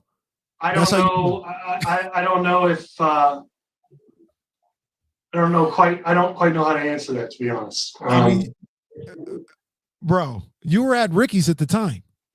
You were 705 J Street, downtown Sacramento, corner of 7th and J. Come hang out. It's Club Ricky's. You trying to tell me it didn't go crazy when Soulja Boy told him came on? That's one record, dude, and it was a trash record. She got a dunk. That it don't go crazy when that go on. No, Pop up out the bed, turn my swag on. It don't go crazy when that come on. I ain't saying he the greatest, but let's not act like Big Draco ain't got hits. Got like childish hits. Like, why don't you put him up against old A Baby dude and just call it a day? Hell no, stop. Put it up against that dude and call it a day. Stop it. Oh, that's his name. I couldn't even remember his name.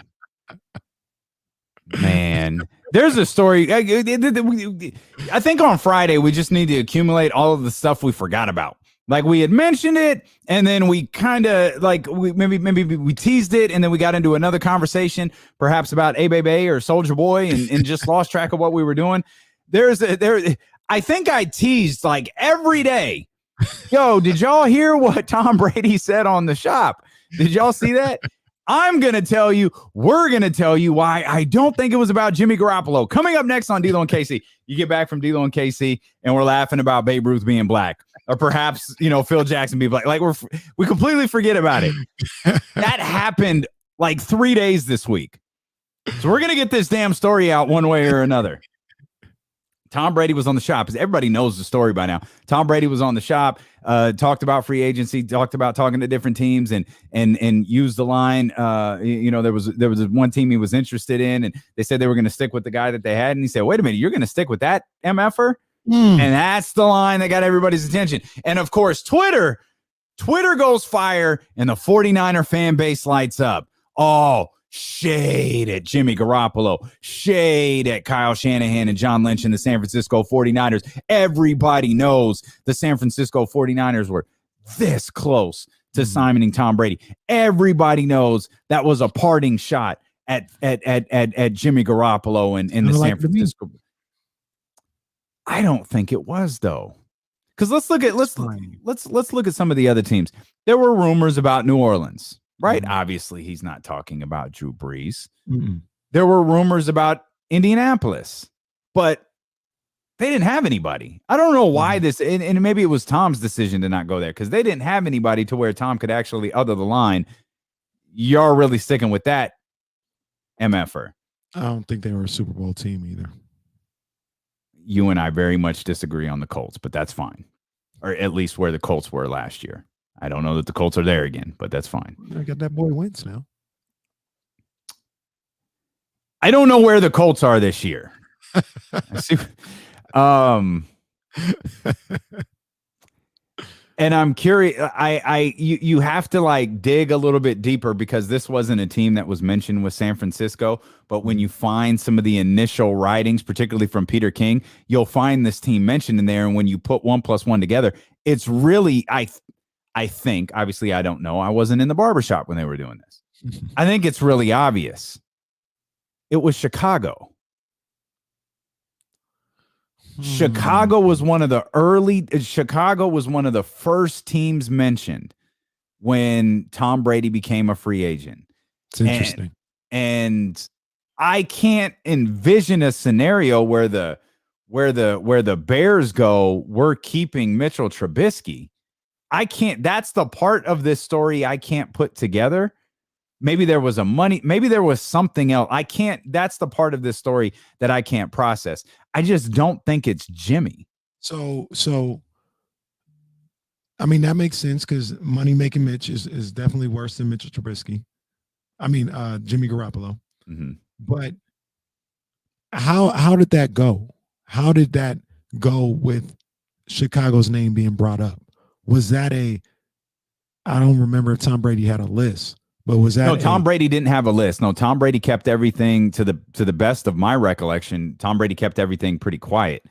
But my point is, was it there may have interest there, or Chicago may be interested in Tom Brady? Because I don't think Tom Brady ever really considered the Bears.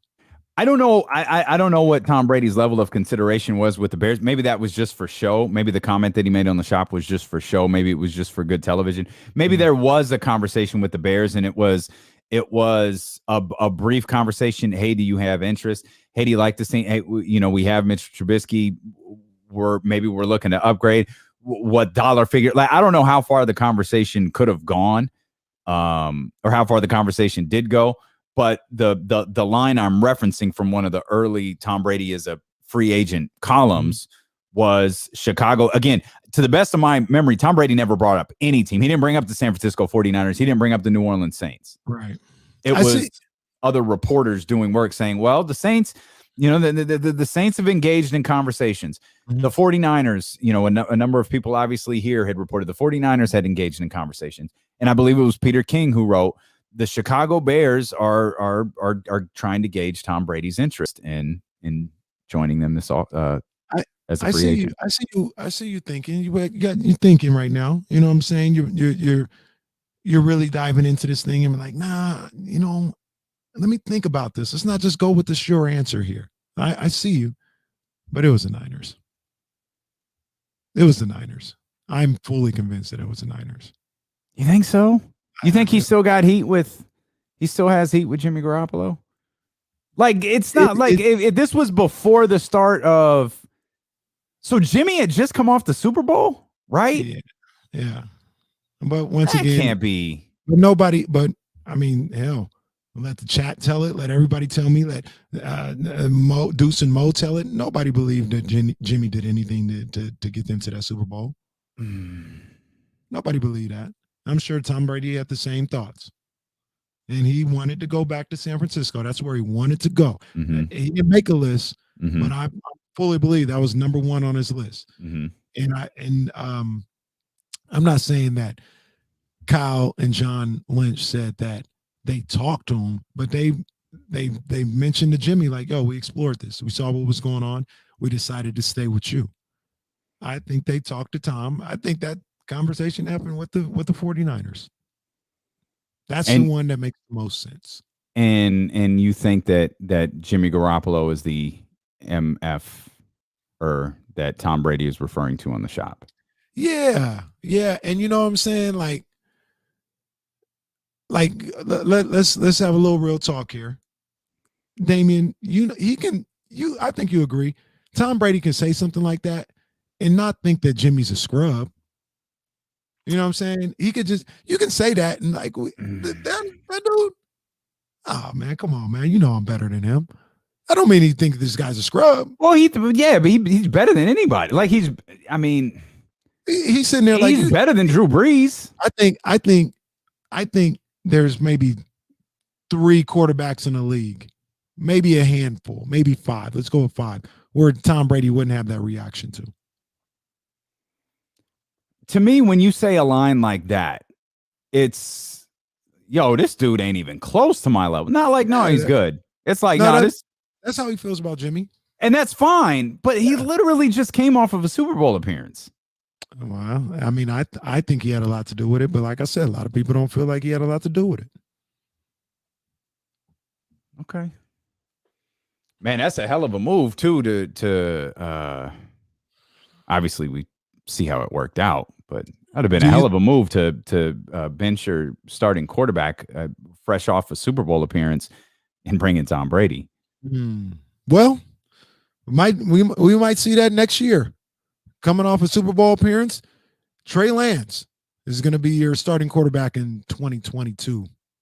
Yeah, Jimmy might take us to the Super Bowl. Thanks, Jimmy. Sign for Trey. Well, he'll get and that's the ultimate scenario that everybody's playing out in their head, because that is the epitome, minus the Super Bowl appearance. That's the epitome of the Alex Smith treatment. Do you think the 49ers season would have been different with Tom Brady? Everything happened. Yes. Injuries, all that other stuff. Yes. You think so? Yes. Like what? Like how different? Like drastically different. Really? Yes. You know they didn't finish the season in California. He's smarter than Jimmy Garoppolo. I don't care about all of that. I know I'm not going to pretend like it's not a fact. Yeah, he would have. He would have been in Arizona. We talked about this offensive line being garbage. Mm-hmm. Statue time would have held up. Mm-hmm. Okay. Yeah. He would have made Craycraft that dude. Craycraft might have been Craycraft might have gotten a $40 million contract this year if Tom Brady was the. Tom Don't definitely don't disparage Tom the name of been looking for him. River Craycraft. Tom Brady loves players like River Craycraft. Tom would have been looking for that boy every time. Now. Retweet for yes, like for no. This season would have been different. I don't know if Tom. I think maybe probably would have been too. Remember, But you Kittle said came back. different. They would have been in the playoffs. Maybe. I'm not going to go so far to say the 49ers would have been in the Super Bowl if Jimmy Garoppolo was. I'm not going to go, or if Tom Brady was. I'm not going to go that far. But I think they would have been in the playoffs. That's fair. I mean, everything else the same. We're talking all injuries the same, except Tom is Jimmy, and obviously, Tom. I don't think Tom would have gotten injured. Okay. I think he's quicker on the draw. And I don't mean this as an insult to Jimmy Garoppolo, but I think he's smarter. Mm-hmm. I think he would have been healthy. You have a healthy QB1 all year rather than going to QB2 or QB3, as happened a couple of times last year as well. I think you would have been fine. No running back either. They had no None. running game. John agrees with you though. He says he thinks it's Trubisky. Yeah. I mean, I can't figure out the part where they told Tom they were sticking with him. That's the part I can't figure out. Trubisky definitely he fits that type of answer. Like the way you take that answer, he definitely fits that. But also, well, I guess they would have. Nick Foles got there after. So, I don't know, man.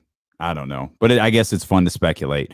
We'll come back. Let's get back to the NBA. We'll talk about the Clippers. We'll talk about the Hawks. We'll talk with Bryant West. He's going to join us, and we'll have one more opportunity for you to win $1,000, assuming, of course, we have the right word to give you. That's coming up as D'Lo and Casey continue on Sacramento's #1 sports station, ESPN 1320. Let me slide out real quick. Can you say the word in my ear, please? Yeah, okay.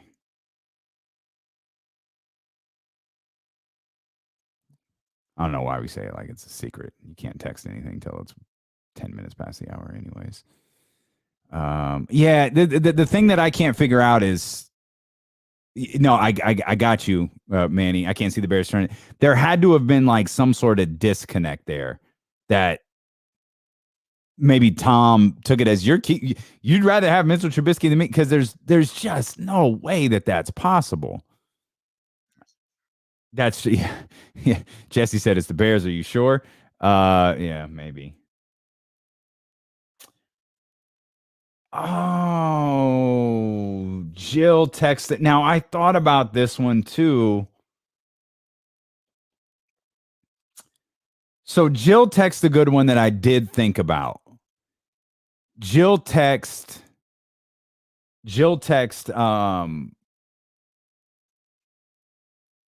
Mike Vrabel and the Titans, and that the guy is Ryan Tannehill. The MFer is Ryan Tannehill. But Tannehill balled. Like Tannehill played Tannehill played really, really well. And two, they had just paid him a ton of money. It would have been really, really difficult to sit him after paying him all that money and then bringing in another expensive quarterback even for 2 years. That's a good call. I thought of that one. I don't think so. Maybe though. That's a good one. That's a good one. Can you hear me? Jill says Vrabel and the Titans. But Ryan Tannehill was playing so well though. That's just the one thing that, and the amount of money he was waiting. I don't know. I know a lot of people think it's Jimmy. Yeah, maybe the Bears thought he was done, but still, Mitchell Trubisky or a done Tom Brady. I might take a done Tom Brady.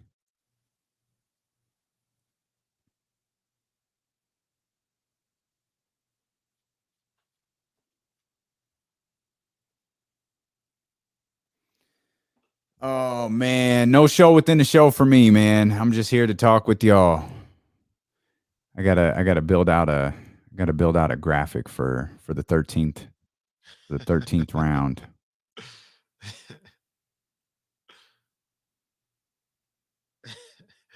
Why did Scottie Pippen take that picture of him not watching the jump or something? That was I saw that. Scottie's. Yeah.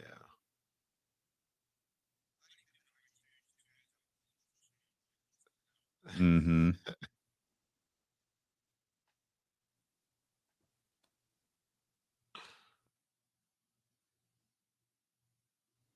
Oh, shout out to Kimmy. She's in a meeting. I don't know if she's still listening to the show, but shout out to Kimmy. Shout out to Kimmy, Andy Diamond, all the women who are bringing up our female demographic. I got a hypothetical that's going on right now. I want to ask you another side. Okay. Shout out to Murph Dog.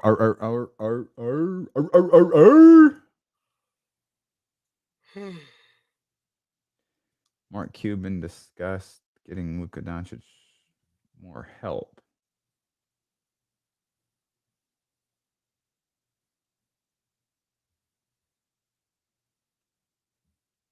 Oh, I smell what Jill is cooking here. Does your hypothetical involve the Kings? No. Oh, we got another hypothetical. Yeah. We might be headed back to the Kings here when your hypothetical is done. Okay. I'm always down to talk Kings. No doubt.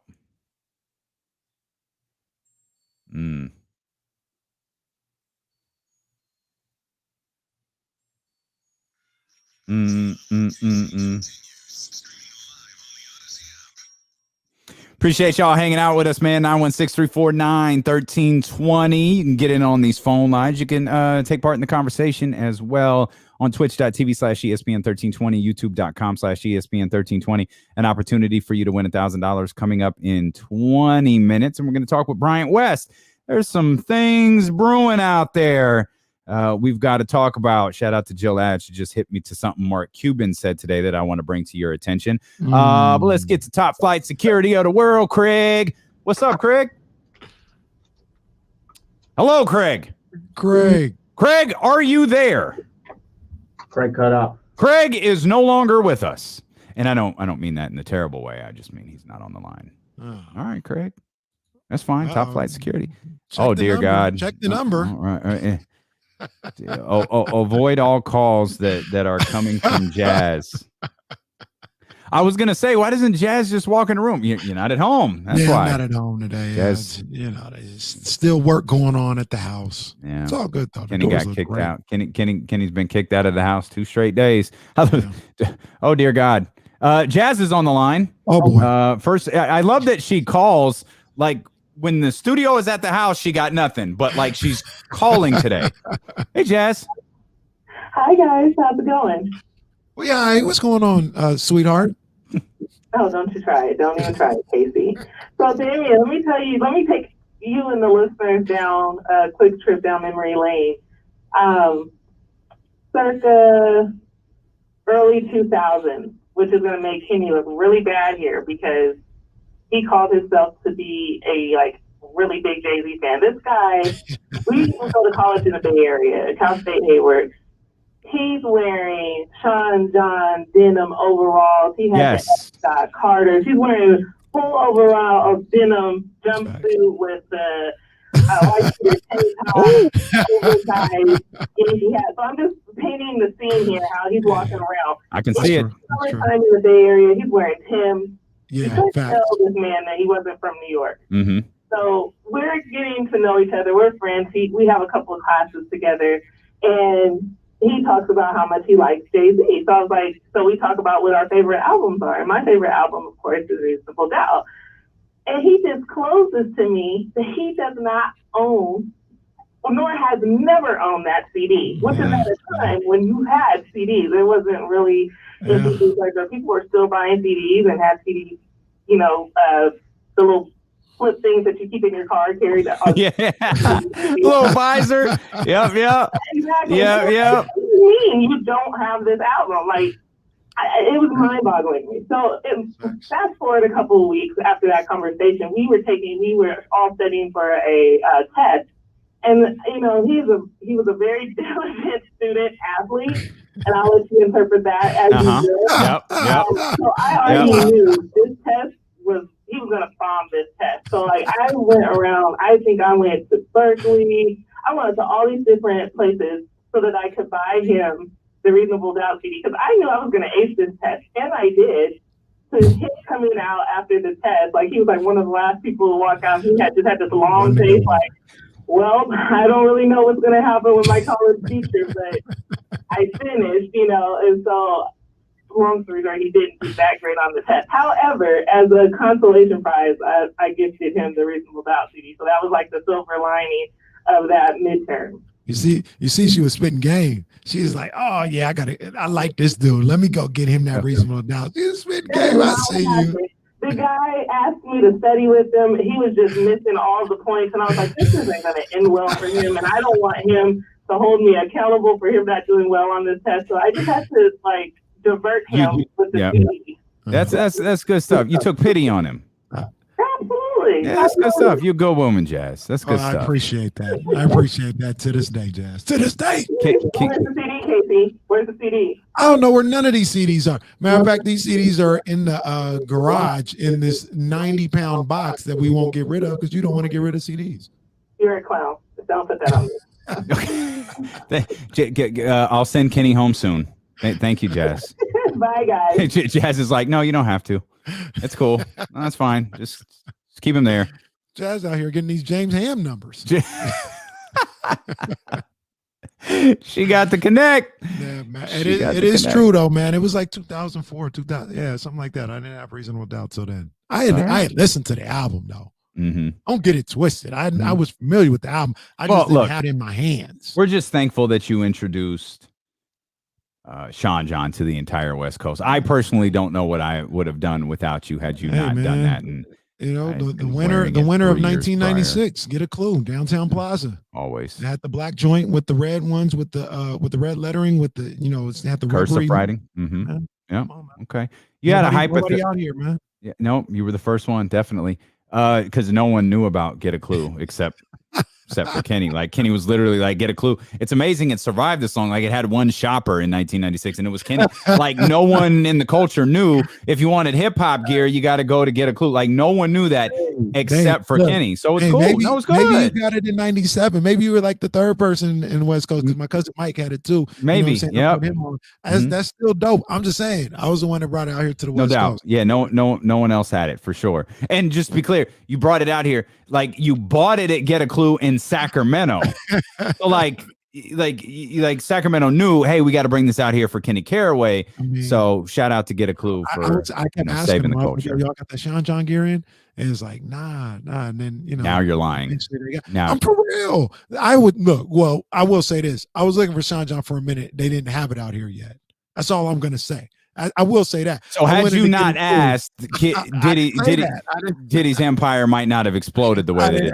I didn't say. All I'm saying is I went in to Get a Clue a couple of times. I was like, yo, I got the Sean John.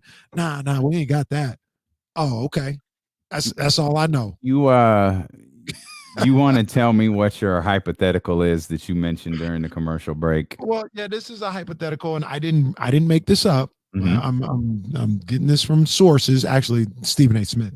But he said, I think this was on First Take. He said, quote, you hear that, Miss Alexis, Miss Mr. Earl? Quote, I believe the Golden State Warriors are going to make a push for Ben Simmons. So keep your ears tuned. Stay tuned. It's possible Ben Simmons could end up in Golden State. What you think about that? I told you this before. I like it. I like the idea. Well, I think we were talking about this privately. You mentioned you can't have Draymond Green and Ben Simmons, and I know your biggest issue, your number one issue with Ben Simmons seems to be, the money that he makes for the way that he plays. Mm-hmm. But on Golden State, you could do that, and if Golden State is willing to not be emotional about the Draymond Green situation and they're willing to trade him, it makes sense to me. You gotta trade Draymond now, huh? I can't figure out why you'd have them both. Wow. I mean, can you?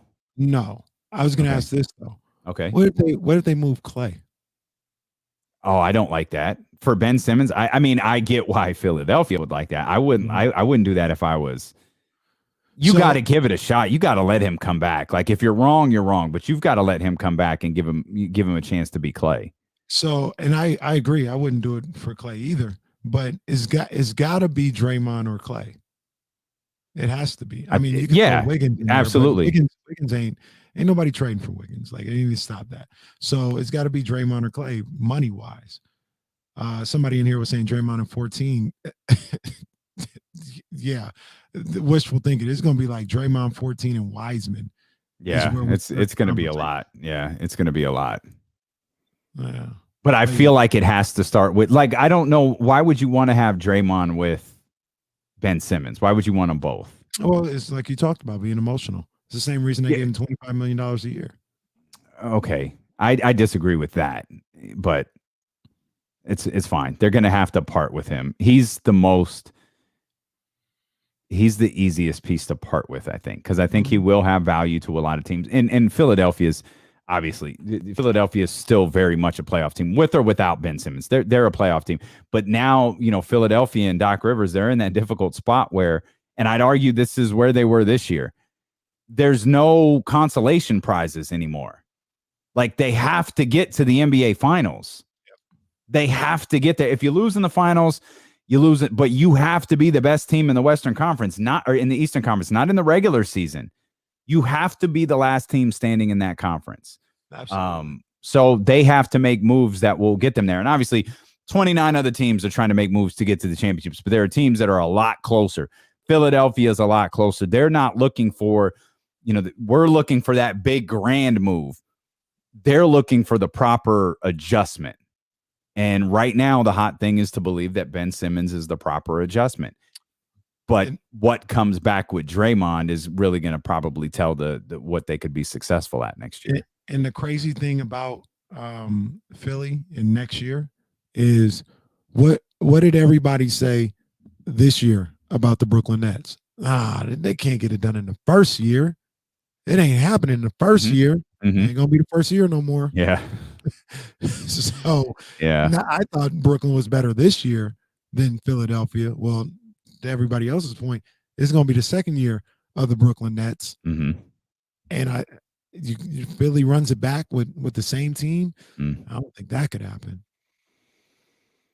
No, they can't. They absolutely can't run it back. I mean, they won the Eastern Conference, the regular seed, like they were the top seed, and they didn't get where they needed to be. We know Kyrie's not going to play some games. We know Kevin Durant's not going to play some. We know that Brooklyn probably doesn't care about the regular season. Right. And they'll still be there if they're healthy. It's going to be tough. It's going to be tough. So if you're Philadelphia, you can't put yourself in that position. If they make some additions too, like if they get Buddy Hield, that'll be a good look. We're bringing back the Buddy Hield to Philadelphia talk. No, I'm talking about Brooklyn. Oh, Brooklyn. Brooklyn. On the air privately. We did not talk about Brooklyn to Buddy or Buddy to Brooklyn. Yeah, we didn't talk about either. Yeah. The other day I was talking to my NBA guy and we were talking. I was like, yo, does Buddy have a market? And he's like, well, there's some things that could happen. And he mentioned the Nets sign and trade Spencer Dinwiddie to Brooklyn, or excuse me, to the Kings. We talked about that, yeah. Buddy going to Brooklyn. Yeah. And he just hypothesized, is like maybe Brooklyn might be looking to move on from Joe Harris. So Buddy would be a good replacement for that. Spencer gets his money. And I would love Spencer Dinwiddie in a Kings uniform. And I think that's when I was talking about, like, I kind of come to the realization, if you move Buddy, it's not going to be for cap relief. Like, you're going to kind of take that money back. You just got to think that you're getting a better player than what Buddy Hield is. So you listen to D'Lo and Casey on ESPN 1320 KIFM West Sacramento, KRXQ HD2 Sacramento, and Odyssey Station, and driven by Lashers, Elk Grove Dodge. He's Kenny Caraway. By the way, Kenny Caraway's NBA insider is actually Jerry West. He's just being modest. Twitch.tv/ESPN 1320, YouTube.com/ESPN 1320. Jerry West won't join us, but Bryant West will. Draft analyst for the Kings Herald. He's going to be with us coming up in 20 minutes. Your chance to win $1,000 coming up in about 9 minutes. 916-349-1320. If you want to get in on this last hour, we would love to hear from you here on this Friday. We're going to try Craig again. Top flight security of the world. Craig, what's happening, man? The world, fellas. Okay, I got a slew of things, and I'm gonna back up a couple of segments as I do this. One, do you still have that Friday time slot open? I'm down to get in with some other callers like Big Al and Ramsey and stuff. That'd be great. I don't even know what Friday we're talking about. I don't either, but you got it, man. You're gonna be off of Friday. Oh, it is. I gotcha. Anyway, and then it is Strip. Because I texted in and I got the right response from 72881, so I went with Strip and I got the right response. Great. And then, okay, baseball. You guys are talking about the lowest batting average? Yep. It's just because guys are coming at high velocity in different arm slots. I don't think it has anything to do with the substance on the ball. Plus, guys are trying to hit bombs out of the yard or strike out. That's all they care about. Real quick, and did you say arm slots? Yeah. You got different arm angles and you got all those different opportunities out of the bullpen, and that just creates different arm slots. So guys are looking in different spots. Release points, things of that nature. Is your arm slot listed on the back of your baseball card? Nope. Just okay. It might be today in your baseball reference though. Yeah, your arm slot. Sometimes you go over the top, sometimes 3/4, sometimes your sidearm. And now these guys, like you look at like a Johnny Cueto, he can switch up his arm slot. Yep. And that little shimmy and shake, and he goes. No, Craig, I will say this. This will be a rebuttal. I think the numbers are saying ever since they started cracking down on this, batting averages have started to go up. We'll see. Well, it's a long season. Not enough not enough numbers yet. You know what I mean? Not enough data, but we'll see. Okay. And lastly, I think it was not Jimmy Garoppolo they were talking about with Tom Brady on the barbershop. I'm right there. I think it was Trubisky because Jimmy and Tom, they share the same agent. So why would they? To me, that doesn't click and doesn't make sense. And then lastly, hip hop wise, I love Jay-Z. I was a big Jay-Z fan, but what about Eminem? He's a pioneer. He's a white dude in a different type of genre of music. I'm just saying he can't be dismissed as a GOAT in a sense. Yes, he can. No, he definitely can. Yeah, it's not only can he. And Eminem is amazing. Yeah. No. No. I mean, I criticize. Eminem has put out some trash, like some absolute hot, humid garbage. And the great thing about Eminem though is he knows he has put out. Now he's put out. You know, Marshall Mathers is one of the greatest albums ever. Like that's a phenomenal. What was the Eminem shows? The one that came out right after that. Those were phenomenal. Yeah. And then it got there's some things that went back. With Relapse wasn't. Relapse was kind of yeah. No, what's the one that came out with I'm Not Afraid, and then the track with Rihanna, was that Relapse? Yeah. That was the hot one. That's the one where a bunch of pills were on the album cover, right? And it made his face. I don't know, dude. Like Eminem I'm shook by Eminem being in the conversation. He can't be in the conversation. He's one of the most talented MCs of all time. His wordplay, his ability to rhyme words. He couldn't evolve though. No. He kind of got stuck. No. He was doing the same stuff. He's a crazy rapper. I'll give one to you though that I'd put ahead of Eminem. Recovery is the album I'm thinking of. Recovery is heat. Yeah. That's a great album. Is that the one with all the pills on the album? No, cover? the one with all the pills is Relapse. That's Relapse. Okay. But I know he's not the greatest of all time, but I feel like he can get in that discussion maybe even more than Eminem, and that's Andre 3000. I've never heard a whack verse from Andre 3000. Yeah, but he doesn't have a catalog. Like but then you got to include Big Boy. How you gonna exclude? How you just gonna say Andre's the best and not put Big Boy in there? Because Andre's. What are we? Are we talking about like best artists? Or are we talking about best MCs? Because now you've got to switch it up because Andre ain't even got he got the one catalog, and I'm pretty sure after a minute amount of times he played that record, he hates it too. That's the only album he did by himself. There were hits. That's best MC, one of the best MCs to ever do it. Yep. No argument. No argument there. No argument there. Jill tweeted a quote from Mark Cuban, I guess, who was giving a speech at somewhere in Texas. Let's see. What do we got here? Trust me, nobody wants to get Luka more than nobody wants to get Luka more help than I do. What do we need is really the question. We need a second scorer. There's no question about it. I think people were unfairly giving KP a hard time. KP is who he is. We didn't think our need for a secondary scorer would be as great as it was, honestly. We thought we needed more defense, and that would balance things out. Now, Timmy Hardaway did a great job emerging as a catch-and-shoot guy and even improve his off-the-dribble game. But we do have to improve there, and that's what we're going to look for this summer. How do we get a star who can create his own shot so the responsibility isn't completely on Luka? So KP's gone. I'm just going to take that from context from Mark Cuban right there. Okay, well, why? I was listening to it. I didn't get that. Why you taking that? Let's see. I think people were unfairly giving KP a hard time. KP is who he is, and then he lays all of these things that you're telling me when you brought Kristaps Porzingis in there, you didn't think he was going to be your secondary scorer. They thought he was, and then he's not. And then it's clearly he clearly is not. Yeah, he's not now. I mean, what he's talking about, what Mark Cuban is looking for is like what 26 other teams are looking for. Right. Like, yeah, somebody that can create his own shot and get buckets. Like, oh, that would be great. That would be great. Yes. And you're not going to trade Porzingis for somebody like that. Like, you're not going to be able to. No. So there could be a Kemba Walker situation here where if you're trading, if you're Dallas, you're trading Kristaps Porzingis in a first round pick or potentially multiple to unload that contract. You got to incentivize it. Boston did it with Kemba Walker. They incentivized Oklahoma City taking that deal to take, including a first round pick to take that contract back. You're Dallas, you're Mark Cuban, you're Nico Harrison. Now you might have to make that move. Would you, if you were the Kings, would you take on Porzingis in his deal to get a first round pick, moving Buddy Hield or something? I think I would.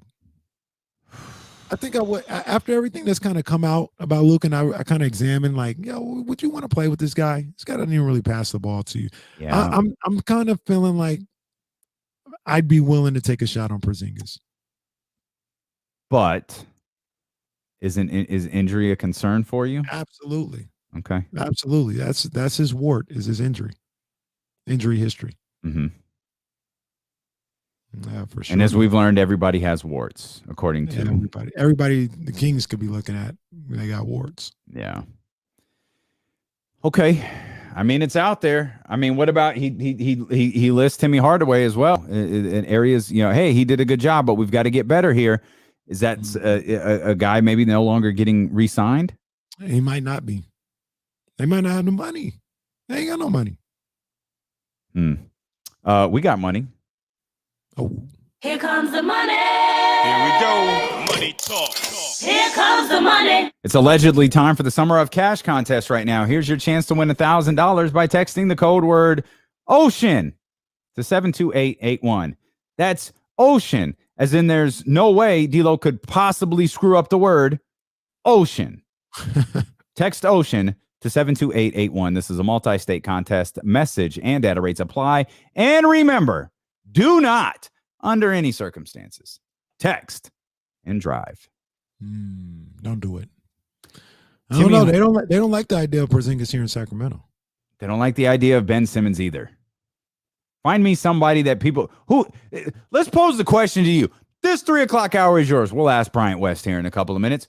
Who do you want the Kings to take? Who do you not taking the draft? Who do you want the Kings to propose a deal for? I think Miles Turner will get run. Miles Turner will get run. Miles Turner is like, do you look at Miles Turner and go, that's the guy right there. He's going to put us over the top. No. I think he's a good piece, though. He's a good I love it. Yeah, no, absolutely. I love him. And he could be like, I love that type of idea. guy where it's like, yo, like he's not going to be the leading scorer or nothing like that, or maybe even top 3. But it'd be like, yo, they got Miles Turner and just fits so well, and it got everything clicking. I think he could be that type of guy. All right, now Bryant West, who's going to join us here in just a heartbeat, he's saying Sabonis. Love the idea for Sabonis. Like, is that realistic? No. I love the idea of Miles Turner. Hell, is Miles Turner realistic at this point? I feel like he is. My NBA guy said he is too, by the way. He's Jerry West. Miles Turner more realistic than Sabonis, though. That's for sure. Yeah, absolutely. But that's about it. Like, we're at Miles Turner, and that's we're getting to the point where the answer is Rashawn Holmes, and that goes back to the frustrating thing you said. I think after the season, we might have to run this thing back. No, we might have to run this thing back because we don't have a choice. But I don't believe that. They have to get aggressive. They have to make someone an offer they can't refuse. You probably have to include a future first-round pick. You have to do something enticing. Yeah, I don't know what that is. I don't either. If nobody's ready to make a move, nobody's ready to make a deal, you can make the enticing offer all you want. You go to Rick Carlisle. Rick, what are you going to do here? You got Brooklyn, you've got Milwaukee, you've got Philadelphia, you got Boston. Well, what are you going to do here? Well, let me help you out here. And I don't know, you lie to Rick Carlisle and you lie to that front office and see what you can do. Bryant West won't lie to you. He's a draft analyst for the Kings Herald. He's a draft analyst for D'Lo and KC. He's going to join us next. We'll talk about Jalen Johnson. We'll talk trade proposals. We'll talk Ben Simmons. We'll talk Domantas Sabonis. Maybe we'll even talk about the games tonight. Bryant West next here on Sacramento's #1 sports station, ESPN 1320. Here comes the money. You're going to have to take a risk. Yeah. As in the guy that comes back like, I don't know about him.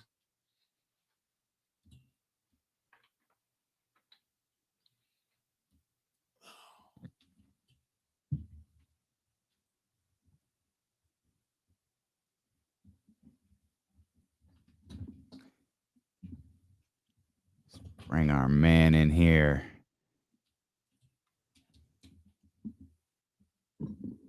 Brian getting that pretty picture all set up. Love to see it.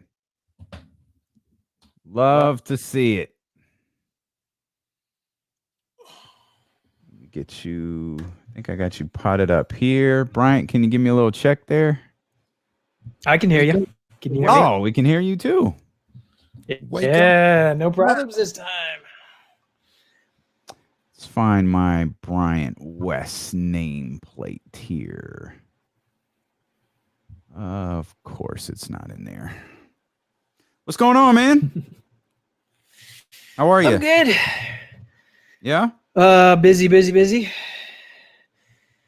Work is super busy, and I'm trying to stay on top of the draft, and I'm going to a wedding in Wyoming in 4 days, so Wyoming. Life is crazy. All right. Yeah.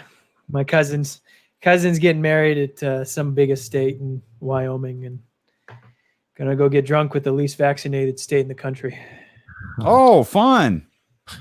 Yeah. Fun stuff. It's kind of in Wyoming or in Montana. He's in Montana, isn't he? Who's that? I think he's in Montana. I don't remember. I'm pretty sure he's in Montana.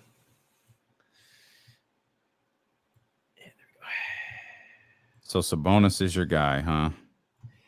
Of the pie in the sky guys, I think so.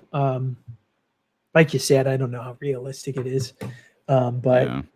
I don't know. Rick Carlisle coming in, I think he might shake up more than on the surface we might guess. So, yeah.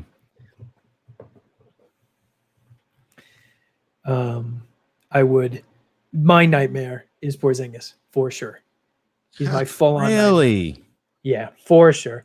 I just like the last 2 years. I get that Luka and Carlisle, like that whole situation probably wasn't the easiest for any dude, but like not only is he injured, but he's just not physical. He doesn't play defense. suddenly paying him $30 million. I don't know. I think he'd be like the worst of what Sacramento already has. Oh dear, that's not good. Hey, there we go. ESPN. Mm-hmm. Oh, they're saying Kanye's in Wyoming. You might see him. Oh, I am going to. I think Sheridan is like the only big city in Wyoming, so maybe he'll crash the wedding. That'd be funny. That'll be a memory. That'll be a memory for sure. Should be back any minute, any second. Oh, man. Jackson Hole, Wyoming. Porzingis is Willie Cauley-Stein with a jumper. Jeez. I remember when Willie wanted to think he was Porzingis, and now Porzingis is Willie. Oh, dear. That's bad. Is Willie still on Dallas? Willie's on Dallas, right? Yeah. I just, like 3 years ago or something, he had some quote after a game where he was like, if I had as many shots, Bryant. I could be. Sorry, 1 second.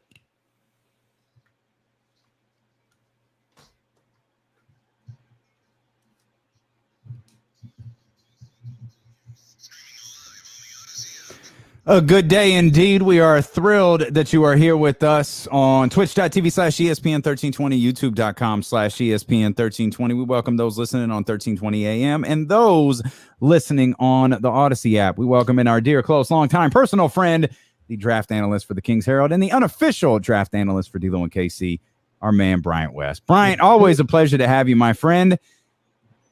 You dashed. We were talking during the commercial break. You're a Sabonis guy, pie in the sky, but we were talking as the commercial break was coming to a conclusion.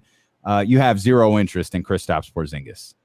No, he's my literal off-season nightmare. I think if you just look at the player he's been the last 2 years, I know that Dallas hasn't been the most stable situation for any player, but he's just not physical. He doesn't play defense. He's injured all the time. I don't know. I think if he came to Sacramento, he could just bring out the worst that Sacramento already has on the roster. What do you think about my whole hypothesis or the question that I bring up with Luka and it just not being as fun as people would think to play with him?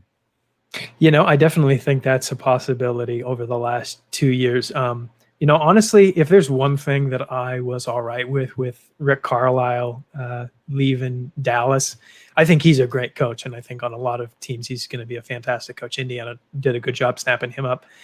I definitely wonder if having a coach as serious and as a disciplinarian as Rick Carlisle wasn't a pretty bad thing for Luka Doncic. Because I remember when I was watching him in Europe, he just had such a joy to the game.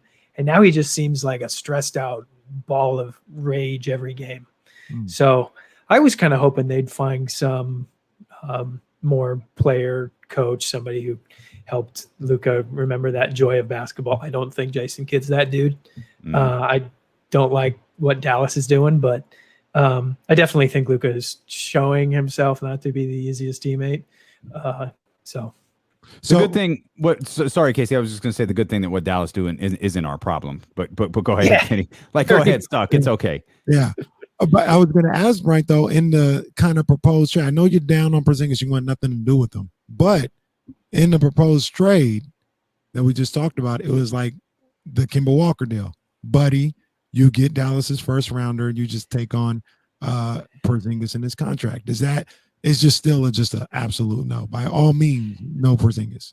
If Dallas is going to add a first-round pick, then it's at least like I can see that aspect of the gamble. But at the same time, Buddy Hield's contract kind of represents the one deal that the the one salary that the Kings can at least kind of see moving in the next 2 years. So swapping Buddy for Porzingis, even if it comes with first-round pick, kind of limits what Sacramento can do from there.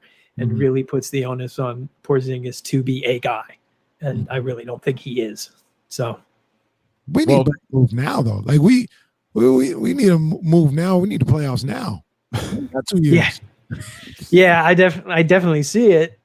Porzingis is a dude who might be able to make this team an 8 seed, but he to me is the most risky, like worst case outcome is this team just falls farther and farther away and has no salary space to do anything. So I got you. The ray of sunshine, Bryant West here with us on D'Lo and Casey. So before we'll get to the draft here in just a minute. I can't wait to hear what you think about some of these prospects. And I know you shared a little bit about what you think about Jalen Johnson with us earlier in the week. I'm saying Jalen Johnson because he was the Kings pick in Kenny Caraway's mock draft 1.0. We'll have Kenny Caraway's mock draft 2.0 coming up on Wednesday of next week. Another trip, Ben Simmons. He's obviously been a big topic of conversation over the course of the last week or so. And what do you think about Ben Simmons as a potential trade target? I'm in favor of buying low on Ben Simmons. I don't know what buying low means. Honestly, I would rather give up assets beyond Buddy Hield to get Ben Simmons rather than trade Buddy Hield and get Porzingis back. What Ben Simmons can do is a whole complicated mess, and Lord knows those playoffs made it 1,000 times more complicated, but he really could be the defensive player this team really needs. I mean, Lord knows they need somebody with his defensive versatility and strength, and he'd add another strong playmaker on offense who doesn't need to dribble the air out of the ball. It's not without risk. Like, I think we all agree that the biggest thing holding Ben Simmons back is Ben Simmons.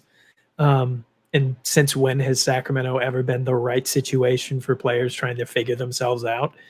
So there's a real chance it goes sideways, and then you're stuck with this massive contract. But I mean, there's also a real chance in my mind that without the pressure of Philadelphia, even though, like you said, Kings are definitely playoffs or bust at this point. So it's not like it's a easy go lucky situation. But I mean, outside of Embiid in a new situation, I think there's a chance he settles into a strong defensive role, fits well with Fox and Halliburton on that end. I loved James Hand coming on the show a few days ago and saying he thought a deal could be possible without the 9th pick. I don't know if I am quite so pie in the sky with a Ben Simmons deal as James is, but trading for Simmons and then still adding a good shooter in the draft, that sounds like a real good move to a strong core right there.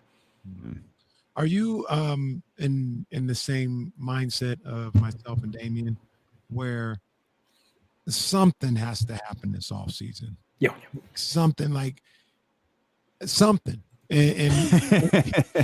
not gonna be, the more we think about it, the more it's not going to be ideal. It's not going to be like this is great for the Kings. I think it's going to be, if you bring somebody in for a trade or something, it's going to be, I keep saying, somebody going to have awards. Whoever you're going to bring in is going to have awards.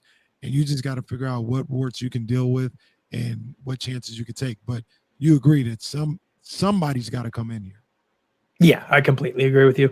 Monty McNair showed his hand when he didn't make any huge moves at the trade deadline and then brought back Luke Walton. He's just saying, like, okay, the one chance for him to really alter this team is right now. And, this kind of goes into our draft conversation, but it makes me think, like, gun to my head, I really think the Kings are trading the number 9 pick, which is kind of hilarious considering how much draft work Kenny and I are putting in here for a pick that I think is going out the window. But I mean, they clearly. So Monty, if you're listening, can you just do it now and spare our guys just make the trade now? The Kemba Walker trade happened last week. Why can't the Kings just make their deal now? Let's be talking about that instead of all these hypotheticals. Unless Monty really looks at these rookies and says, oh yeah, this dude's going to crack Luke Walton's rotation immediately, I think they're going to trade the pick. Because honestly, the number 9 pick is probably their best trade asset this offseason. And we know that Monty wants to swing for the fences. Do you believe, like Kenny has talked about regularly, and I think James Ham did the same, this draft is really like loaded with good, like really, really good players. Are you of that belief that there's and I think Kenny even went down into like, there are some quality guys. I'm not talking about lottery picks, but real quality guys here at like 23, 24, like even late in the first round. Yeah, I definitely think this is a strong draft. I don't know that it's going to be quite as strong as last year because, we're still talking about rookies making impacts. Like Tyrese Maxey was the 21st pick, and he was playing like crazy playoff minutes for Philadelphia. trying to think other dudes off the top of my head, and they're just not coming to me. Well, I mean, like, even the main three were super. Like those guys. Yeah. I mean, look how impactful. I mean, Tyrese Halliburton was the 12th pick. Look at how impactful he was. Yeah. LaMelo appears to be like a legitimate, player who's going to be a superstar. Yeah, and then even outside Anthony of Edwards that, is great. Anthony Edwards is great. Sadiq Bey was great. Isaiah Stewart was great. I mean, just on and on. This last draft class was really deep. So I think it's going to be hard for the 2021 draft to be as deep. But like even at 9, I'm really confident the Kings could get somebody who is meaningful to this core. And there are a handful of guys that, I know Kenny's big Josh Christopher guy. Like if Monty wants to jump up and get a 20th pick, I'm sure he could get another dude who could make an impact for this team in a year or two. Now, are they going to do that? Given that, they're so hit the ground running, let's get the playoffs now. I don't know. I think if the rebuild was a little slower at this point, it would make sense. But I think this draft class is really talented, even outside the top 4 that everybody's talked about a bajillion times. I think, there's a real good tier to me of 5 to 10 of all real good pieces. And then, from 10 on, I really call it the, all right, I see what you're doing here tier of prospects. It's like 10 to 15 guys. Like there's a whole bunch of dudes that the Kings could take at 9. That even if they're not the highest on my draft board, I'm still gonna be like, yeah, I see what Monty's going for here.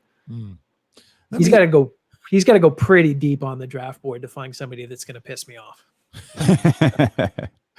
Can I get crazy real quick, guys? Can I Sure.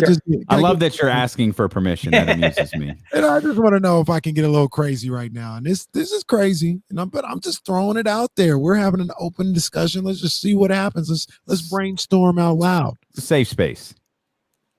You see the reports of Cleveland possibly shopping Colin Sexton. Is there anything out there where, I don't know, this would be a really small 3-guard lineup, but I don't know. Is there, I asked because people were like, yo, I would take Davion Mitchell in a heartbeat. I mean, Colin Sexton is a little Davion Mitchell. Probably could score a little better. Is there a scenario out there in your mind, Bryant, where you'd be like, yo, I could make that move. I could make that Colin Sexton move for Marvin Bagley or something like that? Oh, if the price tag's low, absolutely. Somebody's going to go get Colin Sexton, and he's going to be a really dang good player. Like you said, I kind of only hesitate because not only is that a 3-guard lineup, like your 3 best players are now guards, your 3 best players are all guards under 6'3" in size. Like Colin Sexton's like 6'2", so I really struggle. You have to have an amazing defensive backcourt at that point to like justify it, but somebody's going to go get Colin Sexton. And if he's cheap enough that Monty McNair's like, yeah, this is the dude I want to swing for the fences on talent wise, sure. He's a bulldog on defense. And like you said, if Davion Mitchell's the target, yeah, go get Colin Sexton instead. I like that's an interesting little throw that you put out there, Kenny. But you don't like Davion Mitchell. I mean, you do like Davion Mitchell. I don't mean him as a player. I mean, you didn't like Davion Mitchell on the Kings. Yeah, no, I don't. He's better than Davion Mitchell, though. But I thought your issue with Davion was the size. It was. And that's why I said it's crazy. It's crazy. Okay. Well, at least you acknowledge it. If I can interject, I agree that the biggest hesitation on Davion Mitchell is that, like, he's a 6'1" guard. And if you're going to use your number 1 offseason asset on a 6'1" guard, like, he's got to be damn good. Colin Sexton is a much better scorer than I think Davion Mitchell will ever be. And just looking at Davion Mitchell's stats, I know you talked about this, Kenny, there's just no way he's as good a shooter as this year indicates. Like, he was a 33% shooter from deep last year and jumped to 44% this year. Like, that's not real, especially when he's still shooting 65% from the free throw line. So wow, I think kids, he's hard work gets you bashed by Bryant West. Yeah, I feel bad because, like, Davion Mitchell's a dude that in a normal draft, like, if he was in the conversation of like 15 to 20, I'd love that dude. He was great in the tournament. I loved how he kicked Gonzaga right in the ass. Like he was a beast on both ends. Like he's the type of dude I love. Yeah, I just really feel he's getting overhyped. Yeah, it's getting a little crazy. It's getting a little crazy for Davion, and I like him too. But man, top. You two are hysterical. You two are hysterical. You're comping Colin Sexton to Davion Mitchell. You're singing the praises of Colin Sexton and then going, yeah, Davion Mitchell's overhyped. No, that's not what we're doing. What we're saying is, if you like Davion Mitchell, Colin Sexton is better. Significantly better. Significantly bench better. Player? Is it like, okay, all right. I like Colin Sexton, by the way. I think Davion Mitchell is a combo bench guard at the next level. I truly do. Which isn't a bad thing. Like a dude like that could make millions of dollars and have a meaningful NBA career, but a bench guard, just like Buddy Hield. That's good. Bench guard, exactly. We got too many of those already. Okay, just like Buddy Hield. I'll give you two names. Marvin Bagley, the name of the week. Marvin and Buddy. Do you think either one of them are on the roster game one? No, I don't think so. Let me rephrase that. Marvin Bagley, Buddy Hield. Do you think either one of them are on the roster when training camp starts? If one of them is going to be here, I think it'll be Buddy.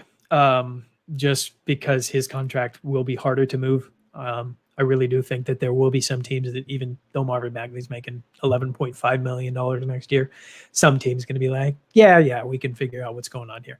That all said, like I just don't care anymore about Marvin Bagley. I think Kenny's rant yesterday was very spot on. Like, Marvin's not going to be a King next year. He probably was going to get traded at the trade deadline last year before he got hurt again. He was almost certainly going to be traded this summer, even before this nonsense. Kings fans have been putting him in hypothetical trades for years now. So why do we need him to pretend the sky isn't blue? We know he's gone. He knows he's gone. I don't care a dang about what he tweets or what tweets he likes.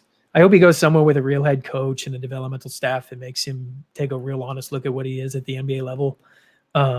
Honestly, like watching the Phoenix Suns, DeAndre Ayton is the dude that Marvin Bagley should look to. Ayton was a terrible defensive player coming out of Arizona. Now he's doing pretty good defense in the Western Conference Finals. Like, some of that comes down to the team he's on. It's 100 times better defensively than Sacramento is. And, Ayton's got a head coach in Monty Williams that actually deserves to be a head coach. But Ayton clearly bought in. And second shot at Luke Walton. That's a Drake Yu type shot. That's solid stuff right there. That's just slide it on in there. Well done, Bryant. Yeah. Well, I mean, Ayton clearly bought in and worked his butt off to get better on defense. So, why couldn't Bagley have done the same thing? I don't know. I don't different think players, different mentalities, I guess. I mean, that's to me, that's in your DNA. That's a personality trait. But a lot of the same defensive concerns that people had, both in terms of like ability, instincts, and motor on defense. Like, we were saying the same things about DeAndre Ayton that we were saying about Marvin Bagley pre-draft. So I don't know. I think some team can help him figure out. There's still a role for him at the NBA level. NBA will be better if Marvin Bagley is a good player, but I think he's gone. So I don't care what he tweets. I wonder how difficult it is psychologically now, knowing that he's behind the 8 ball and that number 2 pick, to live up to this draft class. Because at first it was like matching up with Luka and trying to show you were worth it over that Luka pick here in Sacramento. But now all of a sudden it's like Luka, it's Trey. Like, there's a long list of players that he's just not as good as. And I wonder how much mentally that weighs on him, because, as much as we've talked about Marvin in the last 2 days, I legitimately am concerned about his mental health. Like, I don't feel like he is in the best space when it comes to that type of thing. And Kenny and I have learned, we don't think he has the best people around him for this type of situation. So I agree with I wonder how much that's damaging to everything that he's trying to do, knowing it's not just Luka anymore. It's like this whole damn draft class. Yeah, it's a historically great draft class. And if anybody's telling him to his face, hey, the only reason that you are not as good as these players is because you ended up in Sacramento, like, they're just lying to him, and he's lying to himself. Well, that's what they're doing. Like, we can confirm. We can confirm that's happening. You mentioned to Kenny the other day you like Jalen Johnson. Is he your ideal pick for the Kings at 9, or who are you really hoping the Kings realistically, assuming of course they keep that draft pick, can get at number 9? You know, I think my favorite dude in the realistic range for Sacramento is Moses Moody. I'm a ginormous fan of Moody. 6'6" wing with a 7'1" wingspan. He's got NBA level athleticism, great physicality.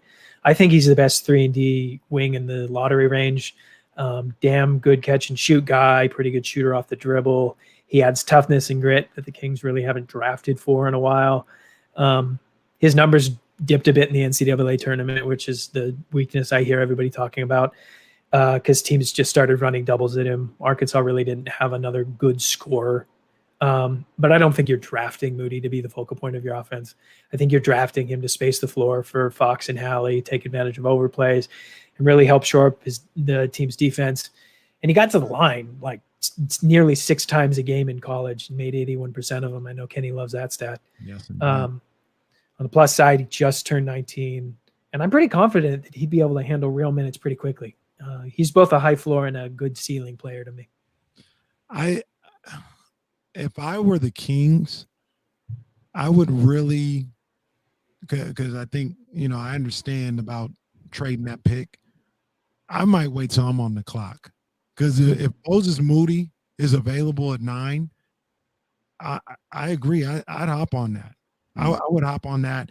And I know, you need a veteran guy right now, or whatever the case may be, but I'm big on Moses Moody. I think the kid can play, and I think he can help out this team a lot, man. So if they have thoughts of trading that pick or whatever, I would tell whoever I'm talking to, I'd say, all right, let's just wait till I'm on the clock. Let's see what's going on then. That's how I would go about it. I think that's a smart idea. Like, on one hand, we just talked about, Monty McNair, just get the trade over with if you're going to do it. But like, who knows what happens here? The draft is crazy. None of us thought Tyrese Halliburton was going to be at 12 last year. So yeah. Bryant, we appreciate you, man. Thanks for joining us. The draft is still 4 weeks away, so we're going to be calling you a lot, my friend. Of course, we'll be following all your work over on the Kings Herald as well. But appreciate you spending so much time with us today. Of course. Thanks, guys. Thanks for having me on. I'm sorry that Kenny's NBA guy and my uncle Jerry West is a busy man. Yep. No, that's absolutely what it is. That is Kenny's NBA guy, and that is our draft analyst, Bryant West. Bryant, thanks again. Kings Herald, check him out. And again, draft season, Bryant will be with us a lot in the coming days, in the coming weeks. We ended on Moses Moody, man, and I'm probably going to do a deep dive into his game this weekend. Mock draft 2.0. Man, where did you have Moses going? Going 8. That is okay. If he was there at 9, he probably would have been the choice. But I don't know if Orlando will let him pass, man. But yeah, I'm starting. I've watched a couple of things. I'm really going to deep dive this weekend. But I really like Moses Moody. And I've talked to a couple guys that kind of seeing the same things that I see, and seeing things that I hadn't seen before. Yeah, I'm liking Moses Moody. Okay. I like the idea of waiting till you're on the clock. Certainly is interesting, because you got to wonder how enamored Monty or the front office is with any player, not just Moses Moody, but any player, to where you kind of hold off until draft day. Now you can certainly get a feel. I mean, we've talked about this, regularly with this draft, is who's going number 1, and then in some sort of order who's going 2, 3, 4, and 5. Right. So you only need to know a couple of things from there. What direction is number 6 going? What direction is number 7 going? Like, you put your feelers out there, you talk to your friends in other front offices.